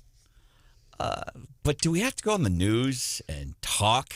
Also coming from someone who has said, like, Governor Kristi Noem is hot, I think. Okay. Let's only talk about it when people are hot. Exactly. My bad. Welcome into the show. That is Stephanie Bell. Good morning. And that's why she's here. There's Hannah, the producer. Good morning. My name is Branden, rather. Big thing going on, and I hate the timing of this. It doesn't look good. So Biden and Kamala going to Georgia today. Voting rights legislation stuff. And it bums me out because Georgia wins the national championship last night. This is like it. They've been served up. They're like a hockey player. Open slap shot, man. Here's a chance for Kamala and Joe. And they're going to hang their hat. Look, Georgia wins the national championship. Let's champion voter rights. I hate the timing of it. Because the message and the truth, not the messaging, the truth has been so misconstrued that people fall for it. They believe it. And again, I'll go back to the messaging. I always think we talk about, we're in an echo chamber. They're in an echo chamber. What about all those undecideds? What about the people that are trying to find their way through the political realm? What about those people? And I think if I turn on Tucker Carlson and Tucker Carlson is criticizing the looks of Nancy Pelosi, that is doing nothing to form my political opinion on anything. Nothing. Probably turning me off if I'm somebody that's, let's say, younger or just trying to figure out their politics. That does nothing. Maxine Waters was talking about she's lying here, and this is in regards to voting legislation. Any real issues about relative to how the system is working, whether it's this, that, or the other. This is about racism. I thought she was going to say it was about climate change. But she says it's about racism. And people will see that that don't do the research or look into it, or people that believe everything that they hear, and they're going, oh yeah, it's racism, we're against it. Well, how come? Because it's racist. Well, tell me how it's racist. Well, I don't know, but I heard on the TV, that's what Maxine says. She says it's racist. And they don't do any research. Like last week, right after Betty White had died, I saw this on Facebook. And somebody had posted, it was a picture of Betty White, and it was supposedly a social media post of hers. And it was a picture of her, and it said, hey, I've been vaxxed, and I got boosted last week, and I feel fine. And they posted it after she died. I'm like, really? Do you believe that? And sure enough, it was fact-checked. She didn't do that, but people believe that stuff. And it just blows me away that people will believe just things that they hear. You shouldn't believe everything I tell you. GTS it. Or wait until Stephanie weighs in on it. Until we correct you. Until we get corrected. Don't believe everything. Well, and I think there's, we've heard some misstatements here recently. And I think, there are differences. And I think that's, you make mistakes, I think. And we have to correct but you don't have an agenda. And I think that's where my rub with the media, because it's not a mistake. They are intentionally making these statements knowing that they're wrong or that they're misleading. And that is just, I think it's wrong. It is wrong. Yesterday, as a matter of fact, we talked about Sonia Sotomayor, or I say she told a lie in the SCOTUS hearing Friday. Stephanie says other, or believes other, or at least some benefit of the doubt. Yeah, I mean, I just think, there's so much at issue, right? And so whether she said 100,000 and she said kids, so whether or not, 100,000 is the number maybe of kids that have been affected from the beginning of the pandemic, or whether it was 10, whether she added a zero, or I think she made a misstatement clearly. But I think, somewhere in her, all of the information she prepared for, I don't think she pulled that out of thin air. I think it was a mistake. As a matter of fact, so Jen Psaki asked yesterday about that. Are you worried that there's misinformation that is being spread, so much so that even a sitting Supreme Court justice has an inaccurate picture of things? And here's how she answered the question. Because, Stephanie, I disagree on this, because Sonia Sotomayor, and this from somebody, I misspeak all the time. I never intentionally give false info. Sonia Sotomayor, pretty intelligent. And I will say, because I know, I misspeak all of the time. I encourage people to watch us live on YouTube while they're getting busy. That's not what I meant to say. No. It was a mistake. Here's how Jen Psaki asked that question, though. Again, I'm just not going to weigh in on a specific legal argument made in the court. Not going to weigh in on it. Couldn't Jen Psaki have said, hey, you know what? She misspoke. Let's move forward. I think that would have been probably more valuable for the administration. Coming up, Fox News is here at 8 o'clock. Fauci and Walensky going to be testifying in a Senate hearing today. What might we expect there? Then Brian Hauswirth is here. What went down at Columbia Public School Board meeting? And then John Schneider is here at 8:10.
It's back to school for Chicago teachers. I'm Dave Anthony, Fox News. And their parents and guardians can now breathe a much-deserved sigh of relief. The mayor, after a tentative deal with the union, Fox's Jeff Manasso has more live. Dave, the deal sends Chicago teachers back to school today. Students return tomorrow after the teachers union voted last week to walk out over COVID safety concerns and demands of increased virus testing and other resources.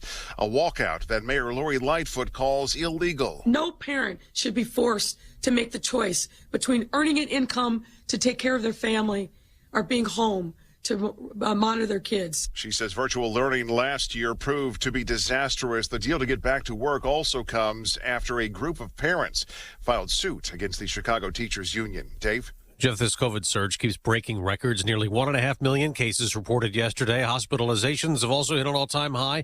Next hour, the CDC director and Biden advisor, Dr. Anthony Fauci, will testify at the Senate. And we can expect questioning on the administration's most recent guidance on prioritizing testing and treatments of non-whites. Fox's Matt Finn, a police officer, shot and killed last night in Los Angeles while he was off duty.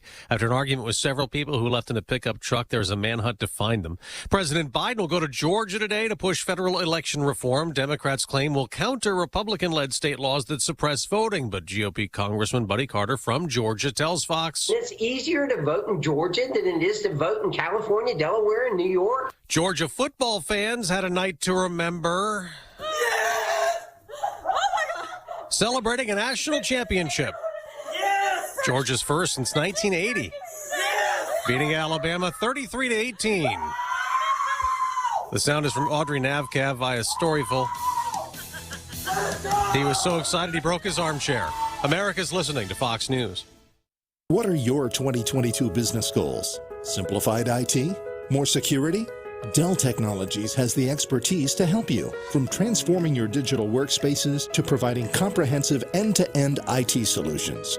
Get high-performance computers featuring Windows 11 Pro with powerful hardware-based security and savings up to 45% during Dell's New Year event sale. Get special financing through Dell Financial Services. Call a Dell Technologies advisor at 877-ASK-DELL. Why does Walgreens offer copays as low as $0 and 90-day refills? Because we care about Medicare, so you don't have to. I mean, do you really care to hear me go on about same-day prescription delivery making your life easier? Or how there's a pharmacy expert available 24/7 and one-click refills? Well, I just did anyways. Fill your Medicare prescriptions with Walgreens and save. $0 copays apply to Tier 1 generic drugs and select plans with Walgreens as a preferred pharmacy. Restrictions apply. See walgreens.com/Medicare for complete details.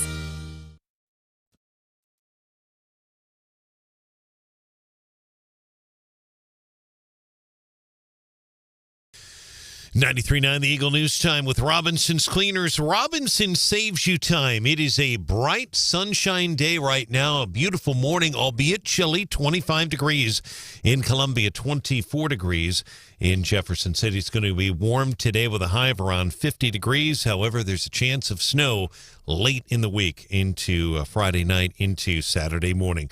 Here's a look at some of the stories that we are working on for you at this hour. Good morning, everyone. The University of Missouri Board of Curators about to start their meeting here any moment now. They may be discussing masks at their meeting this morning. That's a possibility. The lone agenda item is COVID protocols. No other details. A board meeting is expected to begin underway here any moment now. Most of the board members are either on the phone or meeting via Zoom this morning. Meantime, voters in the Columbia School District will be casting ballots in April on a proposed $80 million no tax increase bond issue. Columbia School Board voted last night to place the $80 million bond issue on the April ballot. The bond issue would fund numerous projects, including a new elementary school. Money would also be used to repair and replace roofs, windows, heating, and air conditioning units. Don Luzader, 93.9 The Eagle. All right, Don, thanks. And that would require a simple majority for passage. The election date on that would be April the 5th. In the meantime, Missouri's governor is asking state lawmakers to approve a 5.5% pay increase for state employees. The Missouri Budget Director, Dan Hogg, asked the Missouri House Budget Committee for $91 million in raises this year. He says the state's struggling to keep and recruit enough workers at mental hospital, prisons, and other state facilities. Plan has some support from key House and Senate budget leaders, but some Republican lawmakers are raising concerns about promising state workers a raise without knowing if the state can afford it in the future. John Marsh, 93.9 The Eagle. All right, John, thank you. Now, the issue came up yesterday about Dollar General. Dollar General has a distribution center in Fulton, and that was used at the meeting as an example. Apparently, according to Dan Hogg, Dollar General is paying more for a number of their positions at that distribution center than people can make at the mental hospital, some of the other state facilities in Fulton. That was used as an example, and the governor was on the air with us, with Stephanie and I last week. He mentioned that some of the state employees can actually make more at places like McDonald's and other retail facilities than they can working for the state as well. Again, that is a $120 million pay plan that is before the General Assembly right now. State government is Jefferson City's largest employer. There is now a countdown clock on the Secretary of State's website. It shows how much time is left in 2022 session to pass election integrity reform. Secretary of State says while he is not optimistic, he wants to bring attention to the importance of elections. He's calling on the legislature to approve voter ID, paper ballot legislation as well. You can hear the full interview with Secretary Ashcroft on our website, which is 939theeagle.com from Wake Up Columbia. He also spoke to my colleague Branden Rathert about the issue of the two-thirds majority, whether that's two-thirds of people seated or two-thirds of seats. You can hear it again, 939theeagle.com. Our news time, 8:06.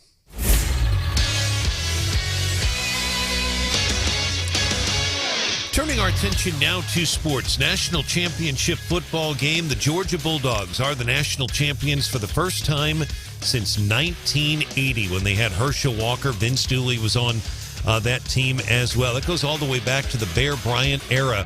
Nick Saban in Alabama had the lead in the fourth quarter very early, but then that fourth quarter, all Georgia. Kirby Smart, who grew up in Montgomery, Alabama, is the national champion coach. Georgia wins the national championship 33-18. They outscore Alabama in that second half 27-9. Alabama led at the half by a score of 9-6. Georgia, your national champions in college football this season. In our sports is brought to you this hour by Woods Basement Systems. Call 800-388-9326 for a free estimate. 93.9 The Eagle News Time, 8:07.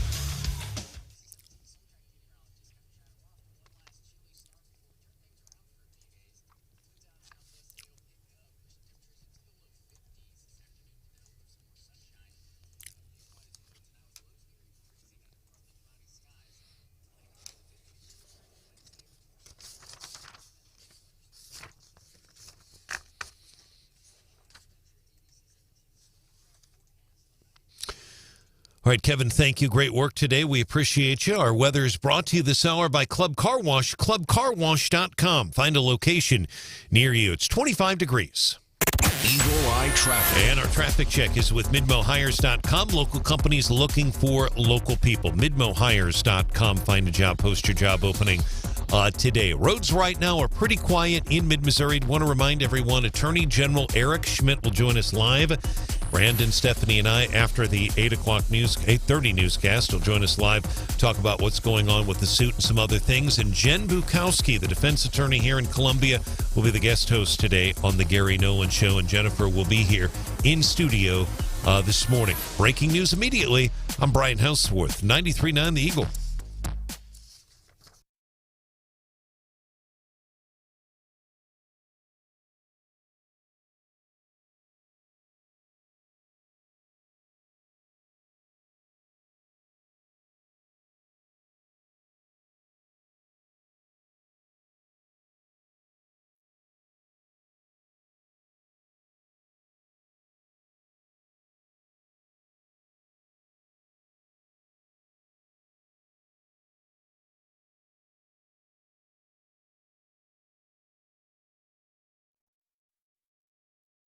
I just saw a very disturbing interview with people who are suggesting that people who are not vaccinated are jettisoned from the family get-together, that they are opted out, as people would say today. John Schneider recently posting with his thoughts on some interviews I think that a lot of us have seen. We saw people, oh, yeah, if your family's not vaxxed, don't do this, don't do that. John Schneider joining us now. I want to talk about a new movie you have coming out. But first of all, I want to mention you did that.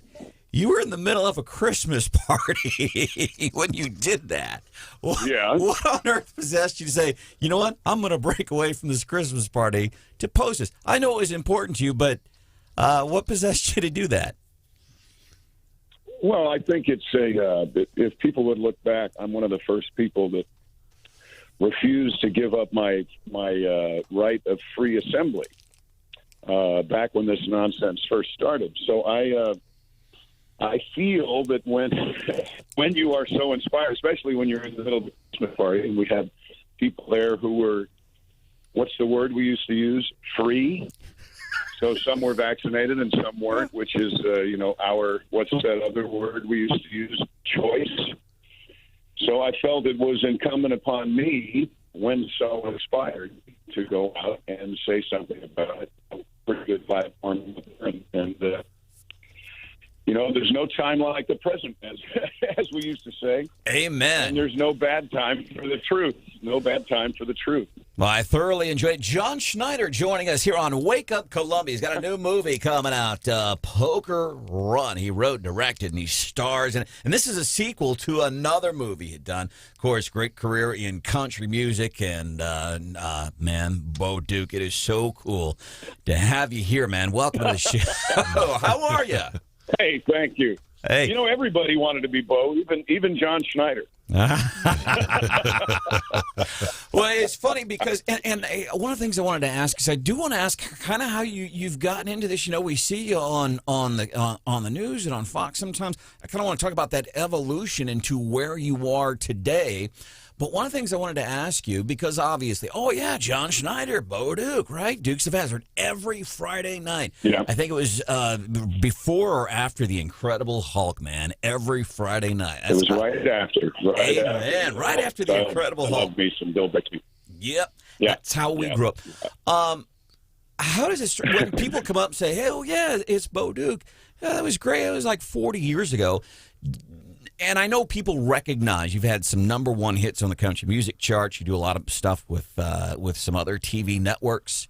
Does that ever bother you? Like, I did other stuff besides Bo Duke too. Well, sometimes it gets me because I did Smallville for 10 years and did a show that just ended last year called The Haves and Have-Nots. Years that was on the Oprah Winfrey Network and Tyler Perry show. But I tell you, the reason why I would say 99% of the time I'm delighted with that label is because it's kind of a throwback to a time when we all knew the importance of community and we all knew the importance of family and friendship. We didn't live on our phones in a little bubble. You saw people just kind of casually saying, hey, how are you? I'm from New York, and people in New York had this reputation as being mean, and I think actually we were just preoccupied. But now everyone has turned into that person who is staring at their phone and not making any kind of visual or auditory friends every day. I'm one of those friendly kind of guys. So Dukes of Hazzard was a show that depended on friendship, depended upon family. The good guys always won, but not without the help of some other good guys. So I think I'm proud, I'm honored to be associated with really some of the best times of our lives. Like you just said, the Hulk, Dukes of Hazzard, Dallas. That was a Friday that CBS never lost. And when I go out, my wife and I both race dirt track, among other things. We are out there in the dirt. We were just in Yuma, Arizona, racing. And when people get about 10 feet away from me and they realize it's me, they come up with the biggest smile. So how could I have a problem with that? And now, because of this little obnoxious phone that we all have, I'm able to step out of a Christmas party and go say something, and the next day someone will come up to me and say, I loved you on the Dukes of Hazzard, but I love you even more now because you have the chutzpah, I guess, to get out there and say what needs to be said. So all right. I feel kind of like I have the best of all worlds, and we make our own movies and music, so it's kind of a trifecta. As a matter of fact, the movie Poker Run is coming out. You'll be able to see John Schneider in this movie. He's done it with his wife. John Schneider joining us this morning here on 93.9 The Eagle. Branden, thanks so much. Mr. Schneider, an honor to speak to you. I grew up watching the Dukes of Hazzard. I'm 50, and it was a big deal. Perfect. Yeah, it was a big deal. It was called appointment TV. Yes. Right? Because you couldn't record it. You had to watch it when it was on, and Dukes was one of those rare shows that actually altered the Friday night lights, if you will, schedule in many places in the South because their attendance was down. Yeah, exactly. People were home watching Dukes. They didn't dare want to be caught at school on Monday not knowing what happened on Friday night at 8 o'clock. Exactly. If I could have just a follow-up on that, because I everything you mentioned about the family and about not being on the phone, I can remember it. I remember my grandmother watching it, and it was family-oriented. There were two actors on that show. And I almost get choked up talking about it because I'm so excited to talk to you. But it was Denver Pyle and it was Sorrell Brooks. Yes. What were and I know they're both not around anymore, but what was it like to work with them? Because I got such a kick out of them. It wasn't, but they were kind of like villains in the show. But it had to be neat working with them. Oh, it was wonderful. It was wonderful. Sorrell actually was from Buffalo, New York. And he was Boss Hogg. So I'm from Mount Pleasant. Yeah, Boss Hogg was Sorrell Book. And he was from Buffalo. I'm from Mount Kisco. And he was a bookworm. I believe he was a decoder in the military. Wow. Sorrell, believe it or not, Sorrell spoke, I think it was 7, but I know for sure it was 6 languages, one of which was Japanese. So he was an incredibly bright, wonderful man, kind of quiet, not more of a bookworm, not really much at all like Boss Hogg. He fabricated Boss Hogg, and he would love to sit down and tell you why Boss Hogg said things the way he did, why he chose certain words like simoleons over Folden Green, and so he was a delight and kind of a. When I think of Sorrell Book, I think of him as a kind of an artichoke, but he would peel himself a little bit at a time, so you'd get to see this amazing guy that was inside. I miss him dearly. He was the first one to go, and then Denver Pyle was my Uncle Jesse, and I grew up watching him. My first recollection of Denver was as Doris Day's father in the Doris Day show.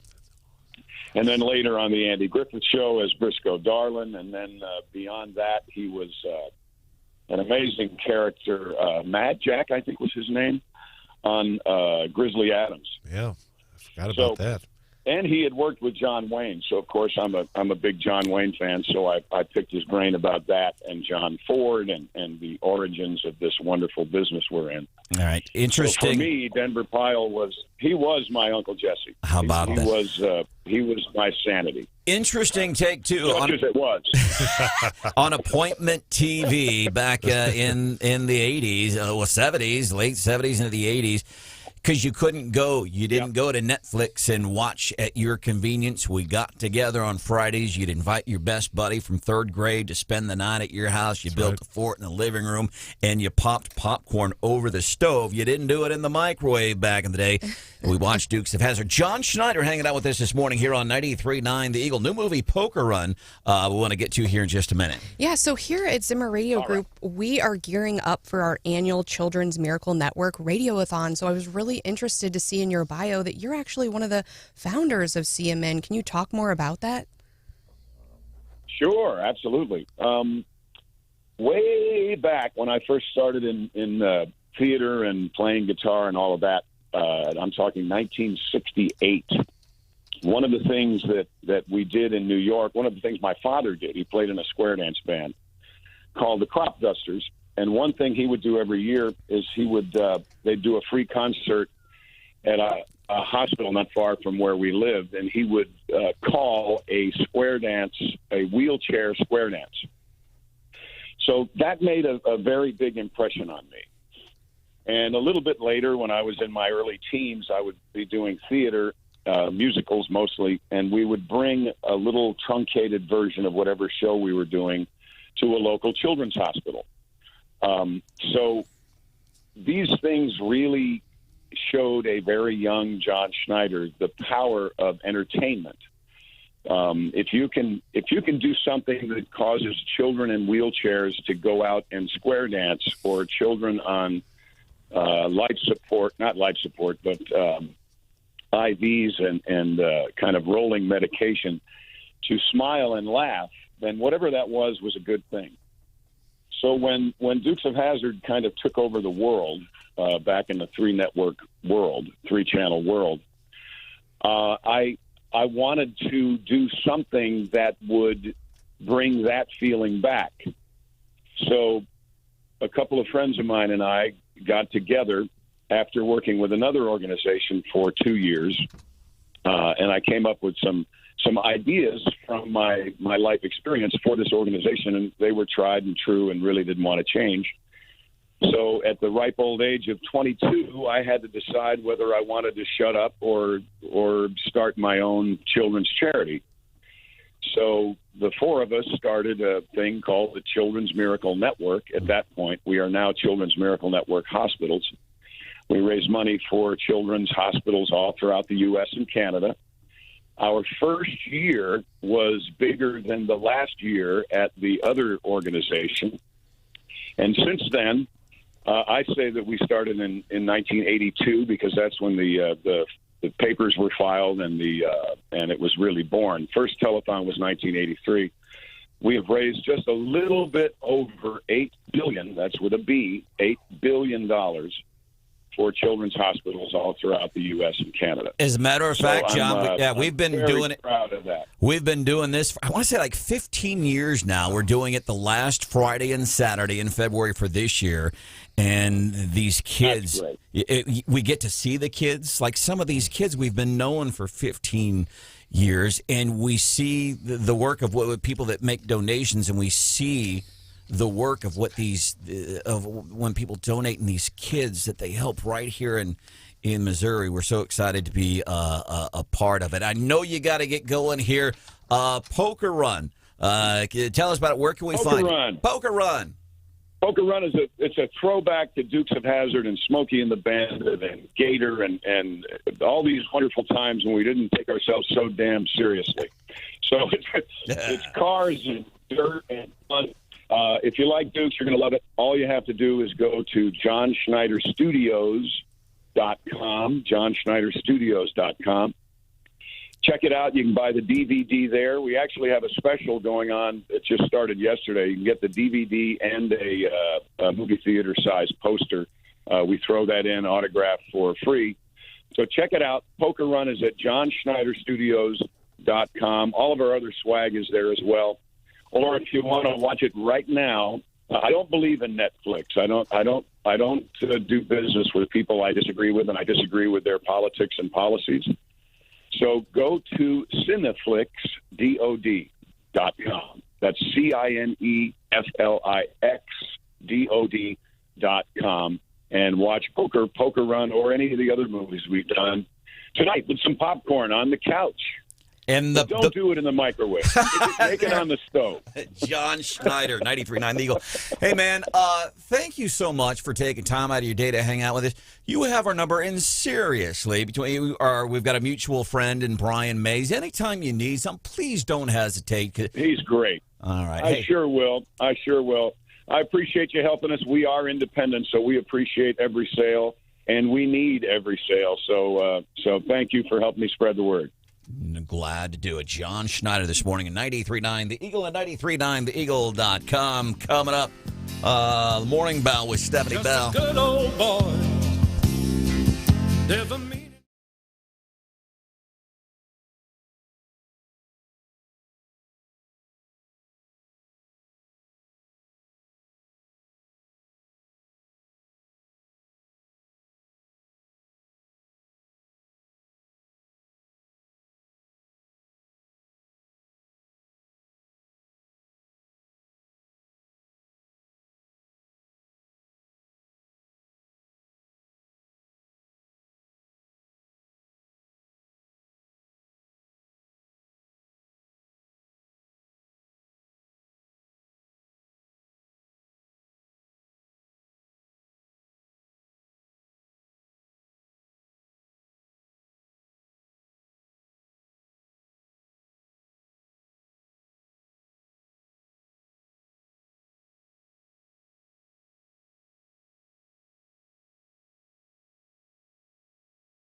.939 The Eagle presents Wake Up Columbia with this dude over here. I don't know what the hell I'm doing up in here.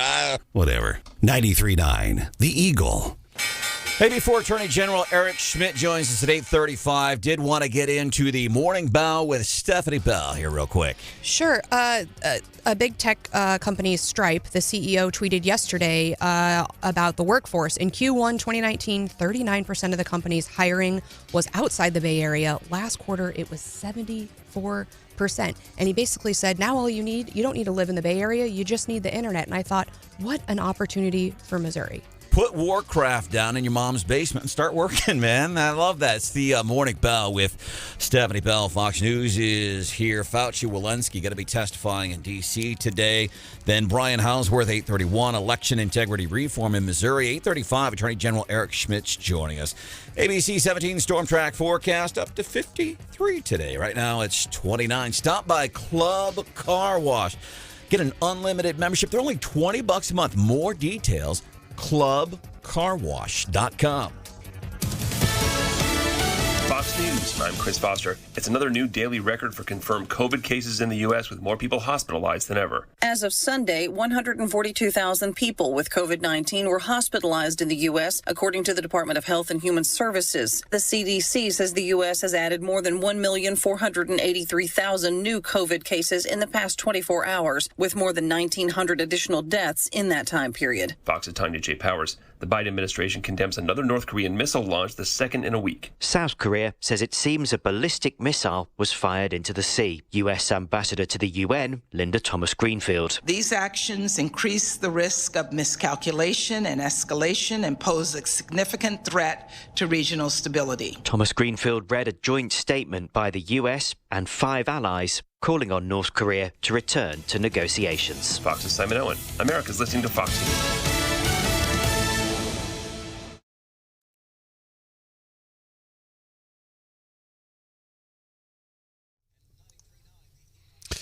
.939 The Eagle News Time with Robinson's Cleaners. Robinson saves you time. Right now, Edie's 8:31. We are warming up somewhat in mid-Missouri. 27 degrees right now in Columbia, 25 degrees in Jefferson City. Our high today will be in the lower 50s. There is a chance of snow, though, later in the week. Right now, these projections are right around Friday evening into Saturday. Kevin Schneider's working on that, and we'll have a better idea of models tomorrow or even Thursday morning. A little too early to tell right now, but there is a chance of some accumulating snow, so keep that in mind later in the week. Good morning, everyone.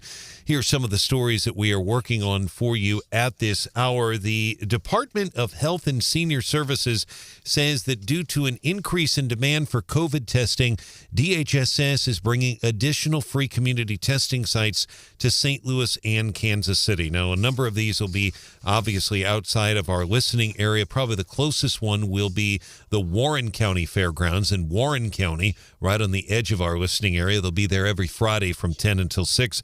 Other locations include the St. Charles Family Arena, that is in St. Charles. In Kansas City, the Kauffman Stadium parking lot.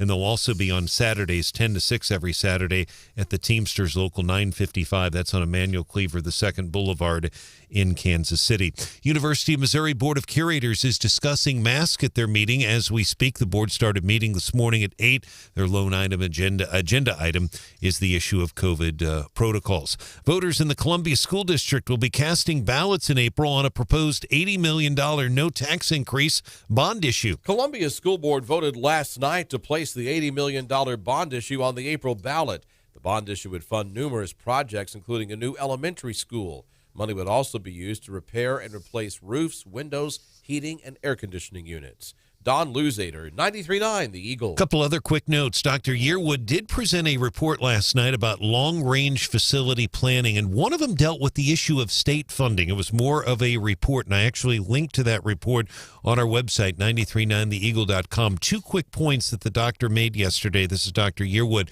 Number one, he says the state of Missouri does not fund major construction projects, technology, or other infrastructure, and he also notes local funding is required for these initiatives. So Dr. Yearwood did present that long-range report. If you missed it, we do link to that, at least the written report, 939theeagle.com.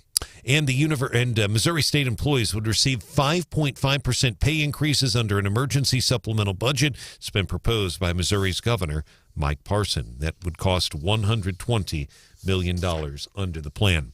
93.9 The Eagle News is brought to you this hour by Hemi Construction, homes and lots in the southwest neighborhoods, Chapel Hill Meadows, Nursery Heights, and Creek's Edge. 93.9 The Eagle News time, 8:34.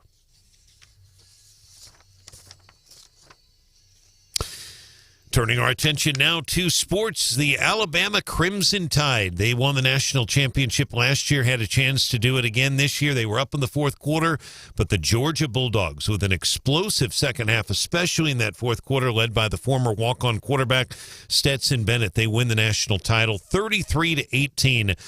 The final. Kirby Smart grew up in Montgomery, Alabama. That's the state capital of Alabama, right there on the interstate. But he ended up playing college football at Georgia. This is alma mater. It's where he's coaching. He was the former defensive coordinator for Nick Saban. He actually won a state title or a national title at Alabama in 2015, but he's been at Georgia since, and he wins his first national championship. Congratulations to Kirby Smart and Georgia. They are your national champions this year. Our news time, 8:35. Eagle Eye Traffic. And our traffic check is brought to you by MidmoHires.com. Local companies looking for local people. You can log on anytime at MidmoHires.com. Right now, the roads are pretty quiet in mid-Missouri. If you do have a traffic report we need to know about, let us know. Give us a call. We'll have another update for you coming your way at 9:03. We'll have breaking news immediately. Again, a reminder, Eric Schmitt, the AG, joins us live next. And then Jen Bukowski, your guest host today on The Gary Nolan Show. She'll be live in studio. I'm Brian Hauswirth, 93.9 The Eagle.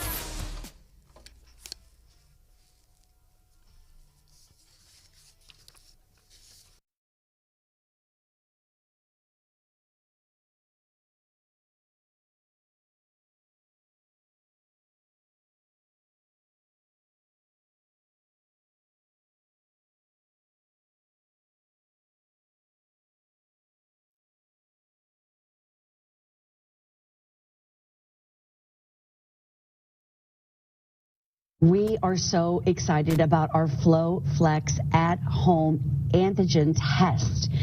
Set of 5 for under $120 that premiered earlier today. Blockbuster hour with Dr. Terry Dubrow, double board certified plastic surgeon, world-renowned plastic surgeon, and studied epidemiology at Yale. Item number 005874. We sold out in the first hour. We sold almost 3,800 of these. That's the shopping network. They're selling COVID tests on the shopping network on TV. Does it? One of my first thoughts is, my second thought is, does that take away from some of the legitimacy, by the way, of these tests?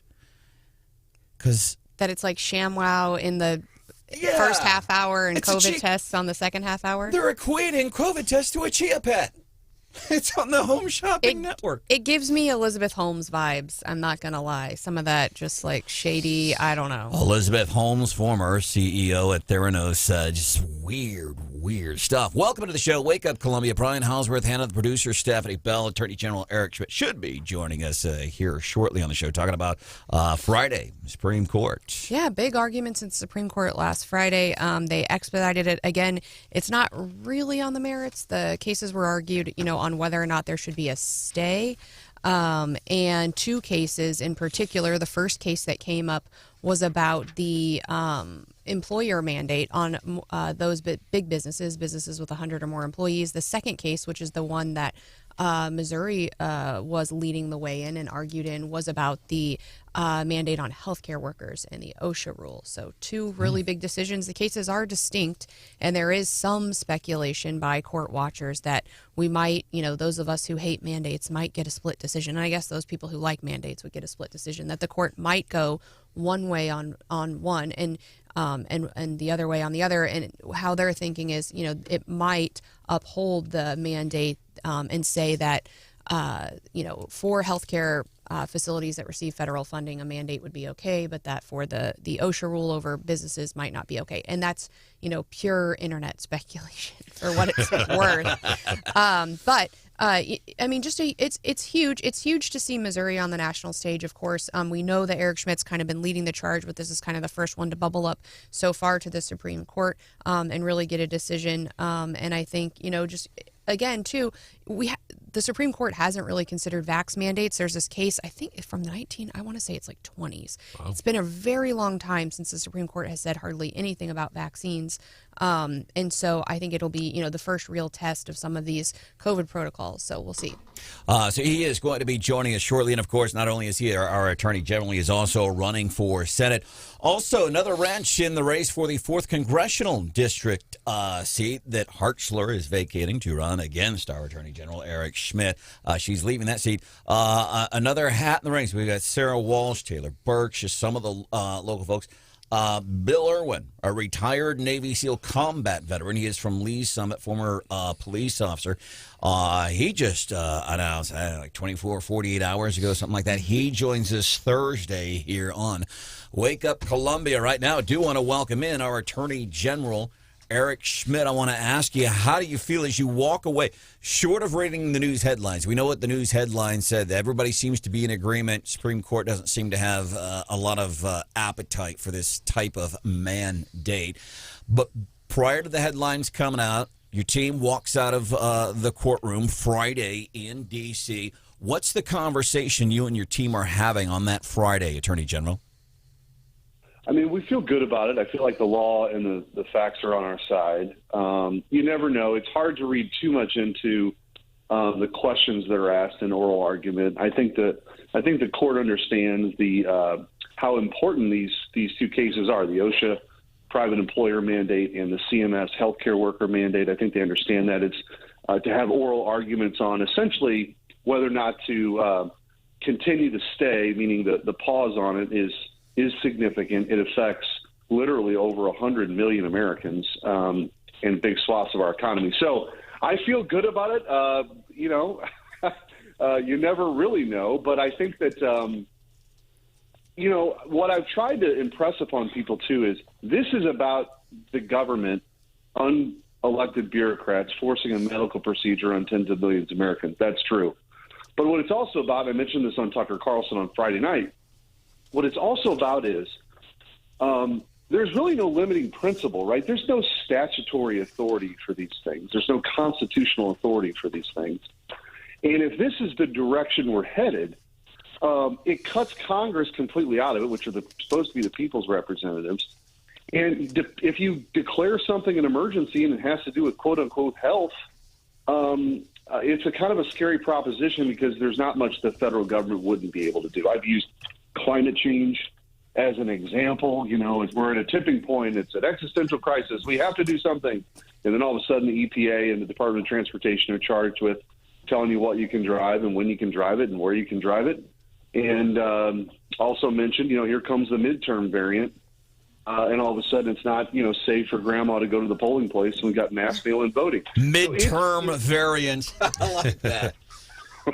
So I think these two cases stand for the big propositions beyond just the vaccination, which is big enough. It's how much authority are these agencies going to have? And do you really want to continue to try to, as Justice Alito said, try to fit the elephant in the mouse hole here with OSHA saying it has this broad kind of authority? I think the answer to that's no, but we'll find out, and I think we'll find out this week. Attorney General Eric Schmitt on 93.9 The Eagle. So from where you're sitting this morning, you're hanging out with us here on the show. I think everybody wants to know. General consensus seems to be, well, maybe we'll hear something this week from SCOTUS. Do you have any insight that you could exclusively share with the folks that are listening to 93.9 The Eagle this morning? Well, if I had to place a wager on it, which can't do that. Not yet. Right now, in the legislature, they're working on it. Right, but my best guess would be Thursday, and so we're about 48 hours away from learning what's going to happen here. And look, these cases are a little bit different, right? One has to do with healthcare workers. There's a mandate, no testing option. The OSHA one is private employers. Testing options. So there's a little bit of nuance. They're not exactly the same cases. Missouri was the first to file on all three cases. The OSHA private employer, the healthcare worker mandate, and you also have the federal contractor case that's out there that hasn't gotten to the Supreme Court. But I think we're going to find out how they view about these actions, not just on whether they should be temporarily held up, but how they feel about them, as a matter of law. Now, with this case, you've really been teaming up, and Missouri's been leading the way amongst other states, but you're talking to other states because so many of these issues, are fairly similar across states. What are you talking to with your counterparts about election reform? Some of the states have already, passed election reforms, and then we've got the federal government saying they might do something with, quote unquote, voting rights legislation. What's the talk among state AGs with respect to that issue? Well, I think if the federal government were to act, there'd be a slew of lawsuits. Missouri would be in the middle of that because to federalize our elections is really kind of circumvents our process. I mean, the appropriate place to be talking about these issues is in the Missouri General Assembly or in Nebraska or in Iowa about whether or not, I think we should have a photo ID requirement. I think that a lot of the election integrity measures we have in Missouri, people try to emulate other places. And so, again, what's happening right now in D.C. is, abomination. I mean, they want to destroy the filibuster to federalize our elections. But look, this should be no surprise. I mean, they're playing for keeps. They want to add states to the union. They want to federalize elections. They want to pack the Supreme Court.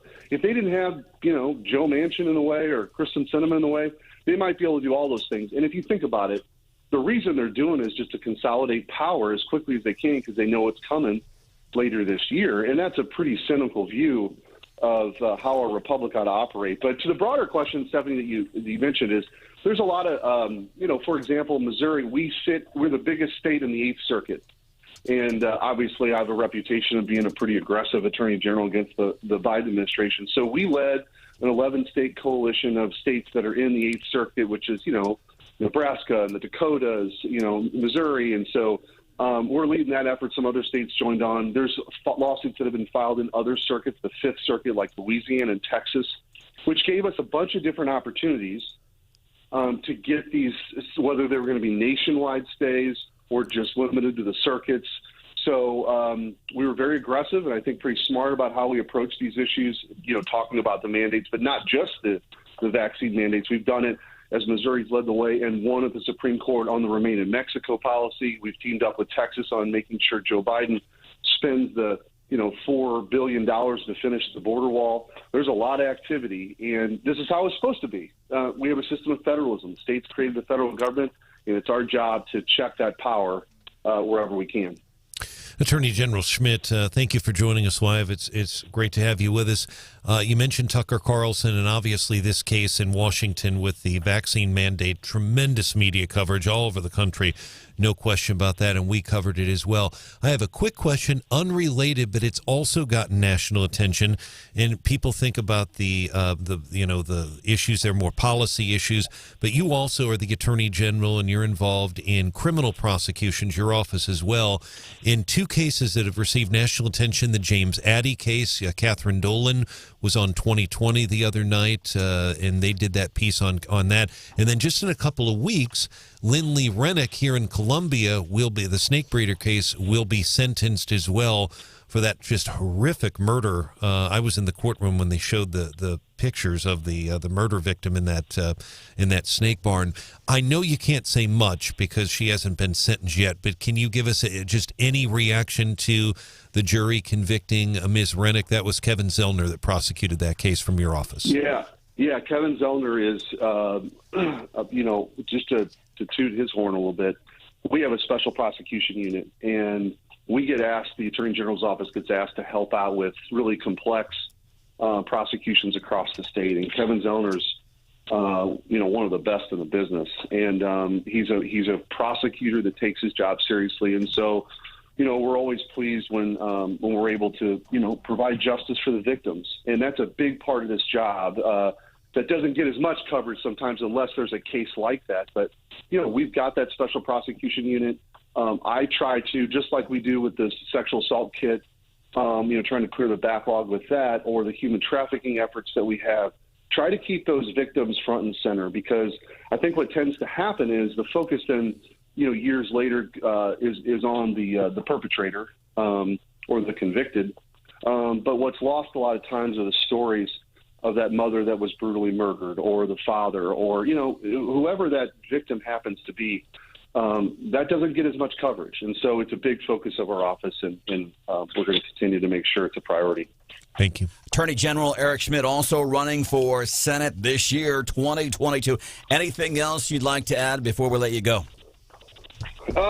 They're hearing a Parents' Bill of Rights stuff this week in the legislature, and that's going to be a big focus of ours. We've, pushed back against critical race theory and some of the craziness that's going on in some of the school districts. So, that's, I think, happening today. It's kind of timely, so we'll be working with legislators on that. But we're going to, remain focused. We've got these big Supreme Court cases this week. We're going to continue to do battle with the COVID tyrants that are never going to let this stuff go. And so there's a lot going on, and appreciate being on the show. Yep, and it reminds me, your friends at the Columbia Public School District wanted to tell you hello. We'll see. I love the parents and the students are great people there. And, yes, they are. There's a lot of great teachers. By the way, I will tell you, there's so many teachers that reach out that are sort of whispering thank you because some of the administrators there, they've just been so obsessed with power and control. It's a little different story. I agree. Yeah. And I'm glad you said that. And I'm partly responsible for some of that too. And I do try to take the time to highlight some of the administrators and teachers. We should not condemn them all flat out. Attorney General Eric Schmitt here on 93.9 The Eagle. Coming up 8:55, just ahead of the Gary Nolan show, what Stephanie said yesterday to Secretary of State Jay Ashcroft that had him laughing. Right? Had us all laughing. What did she ask him that had him giggling a little bit? We'll get into that coming up at 8:55 here on 93.9 The Eagle.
Wake Up Columbia with Branden Rathert. Inspired and on fire. 93.9 The Eagle. So you said you're far more worried about the Missouri Senate, but how worried are you about the federal government? They've pushed this voting rights legislation back to the forefront, right? I'm glad to hear you laugh. Have you been talking to the Attorney General? Because I assume that's awesome. Stephanie Bell had Secretary of State Jay Ashcroft in the giggles yesterday. Well, and I think he said he thinks the House is going to pass election integrity measures. He has a concern that it might die in the Senate. And I think if he had to put his concern, a number to his concern, he said his concern about the Missouri Senate's 5 and his concern about the federal government's 50. And yeah, I mean, they are all in on this right now. It's terrifying. And we can just hope that they implode like they did on Build Back Better. But I think there's reason to be concerned that, I don't want federalization of my state elections. Clyburn says states shouldn't have anything to do with this. Man, that's why I'm a big fan of the Gary Nolan show. By the way, Jennifer Bukowski filling in for Gary Nolan today, but the Constitution, I think, covers things like this. And I'm not a constitutional scholar like Bukowski and Nolan or even Ms. Bell, but yeah, when you look at what power does Congress have to regulate state elections, I think that it will be an immediate lawsuit. And if it's not already drafted, I think it's probably in process. That entire interview with Secretary of State Jay Ashcroft, pretty interesting. We talked about supermajorities and some other things. And as always, that show, check out the entire podcast. Go to the website, 939theeagle.com. And we always encourage you to watch live on the Wake Up Columbia Facebook page and go to YouTube and watch. And we see more and more people in the morning when they're getting up, they're pulling YouTube up on their smart TV. They're going to 93.9 The Eagle Live, and they're watching the show, and they're turning it up. And I get it. Well, who wants to watch a radio show? I get it. I feel you, man. But here's the thing. You can listen. You can hear all the local news. Where else are you going to get this much local news and analysis and opinion? You can hear all that. So everybody running around the house in the morning can get ready. Or maybe you have a business, and, you go to a doctor's office, and they have the TV on. Tell the doctor's office, put up on YouTube, on Wake Up on Columbia, except for when they have discussions about some things. About Brandon's T-shirts. Check that out on the video today, by the way, if you haven't seen it. Coming up, Rodney Boyd, the political consultant, is here tomorrow to talk redistricting. See ya. Bye.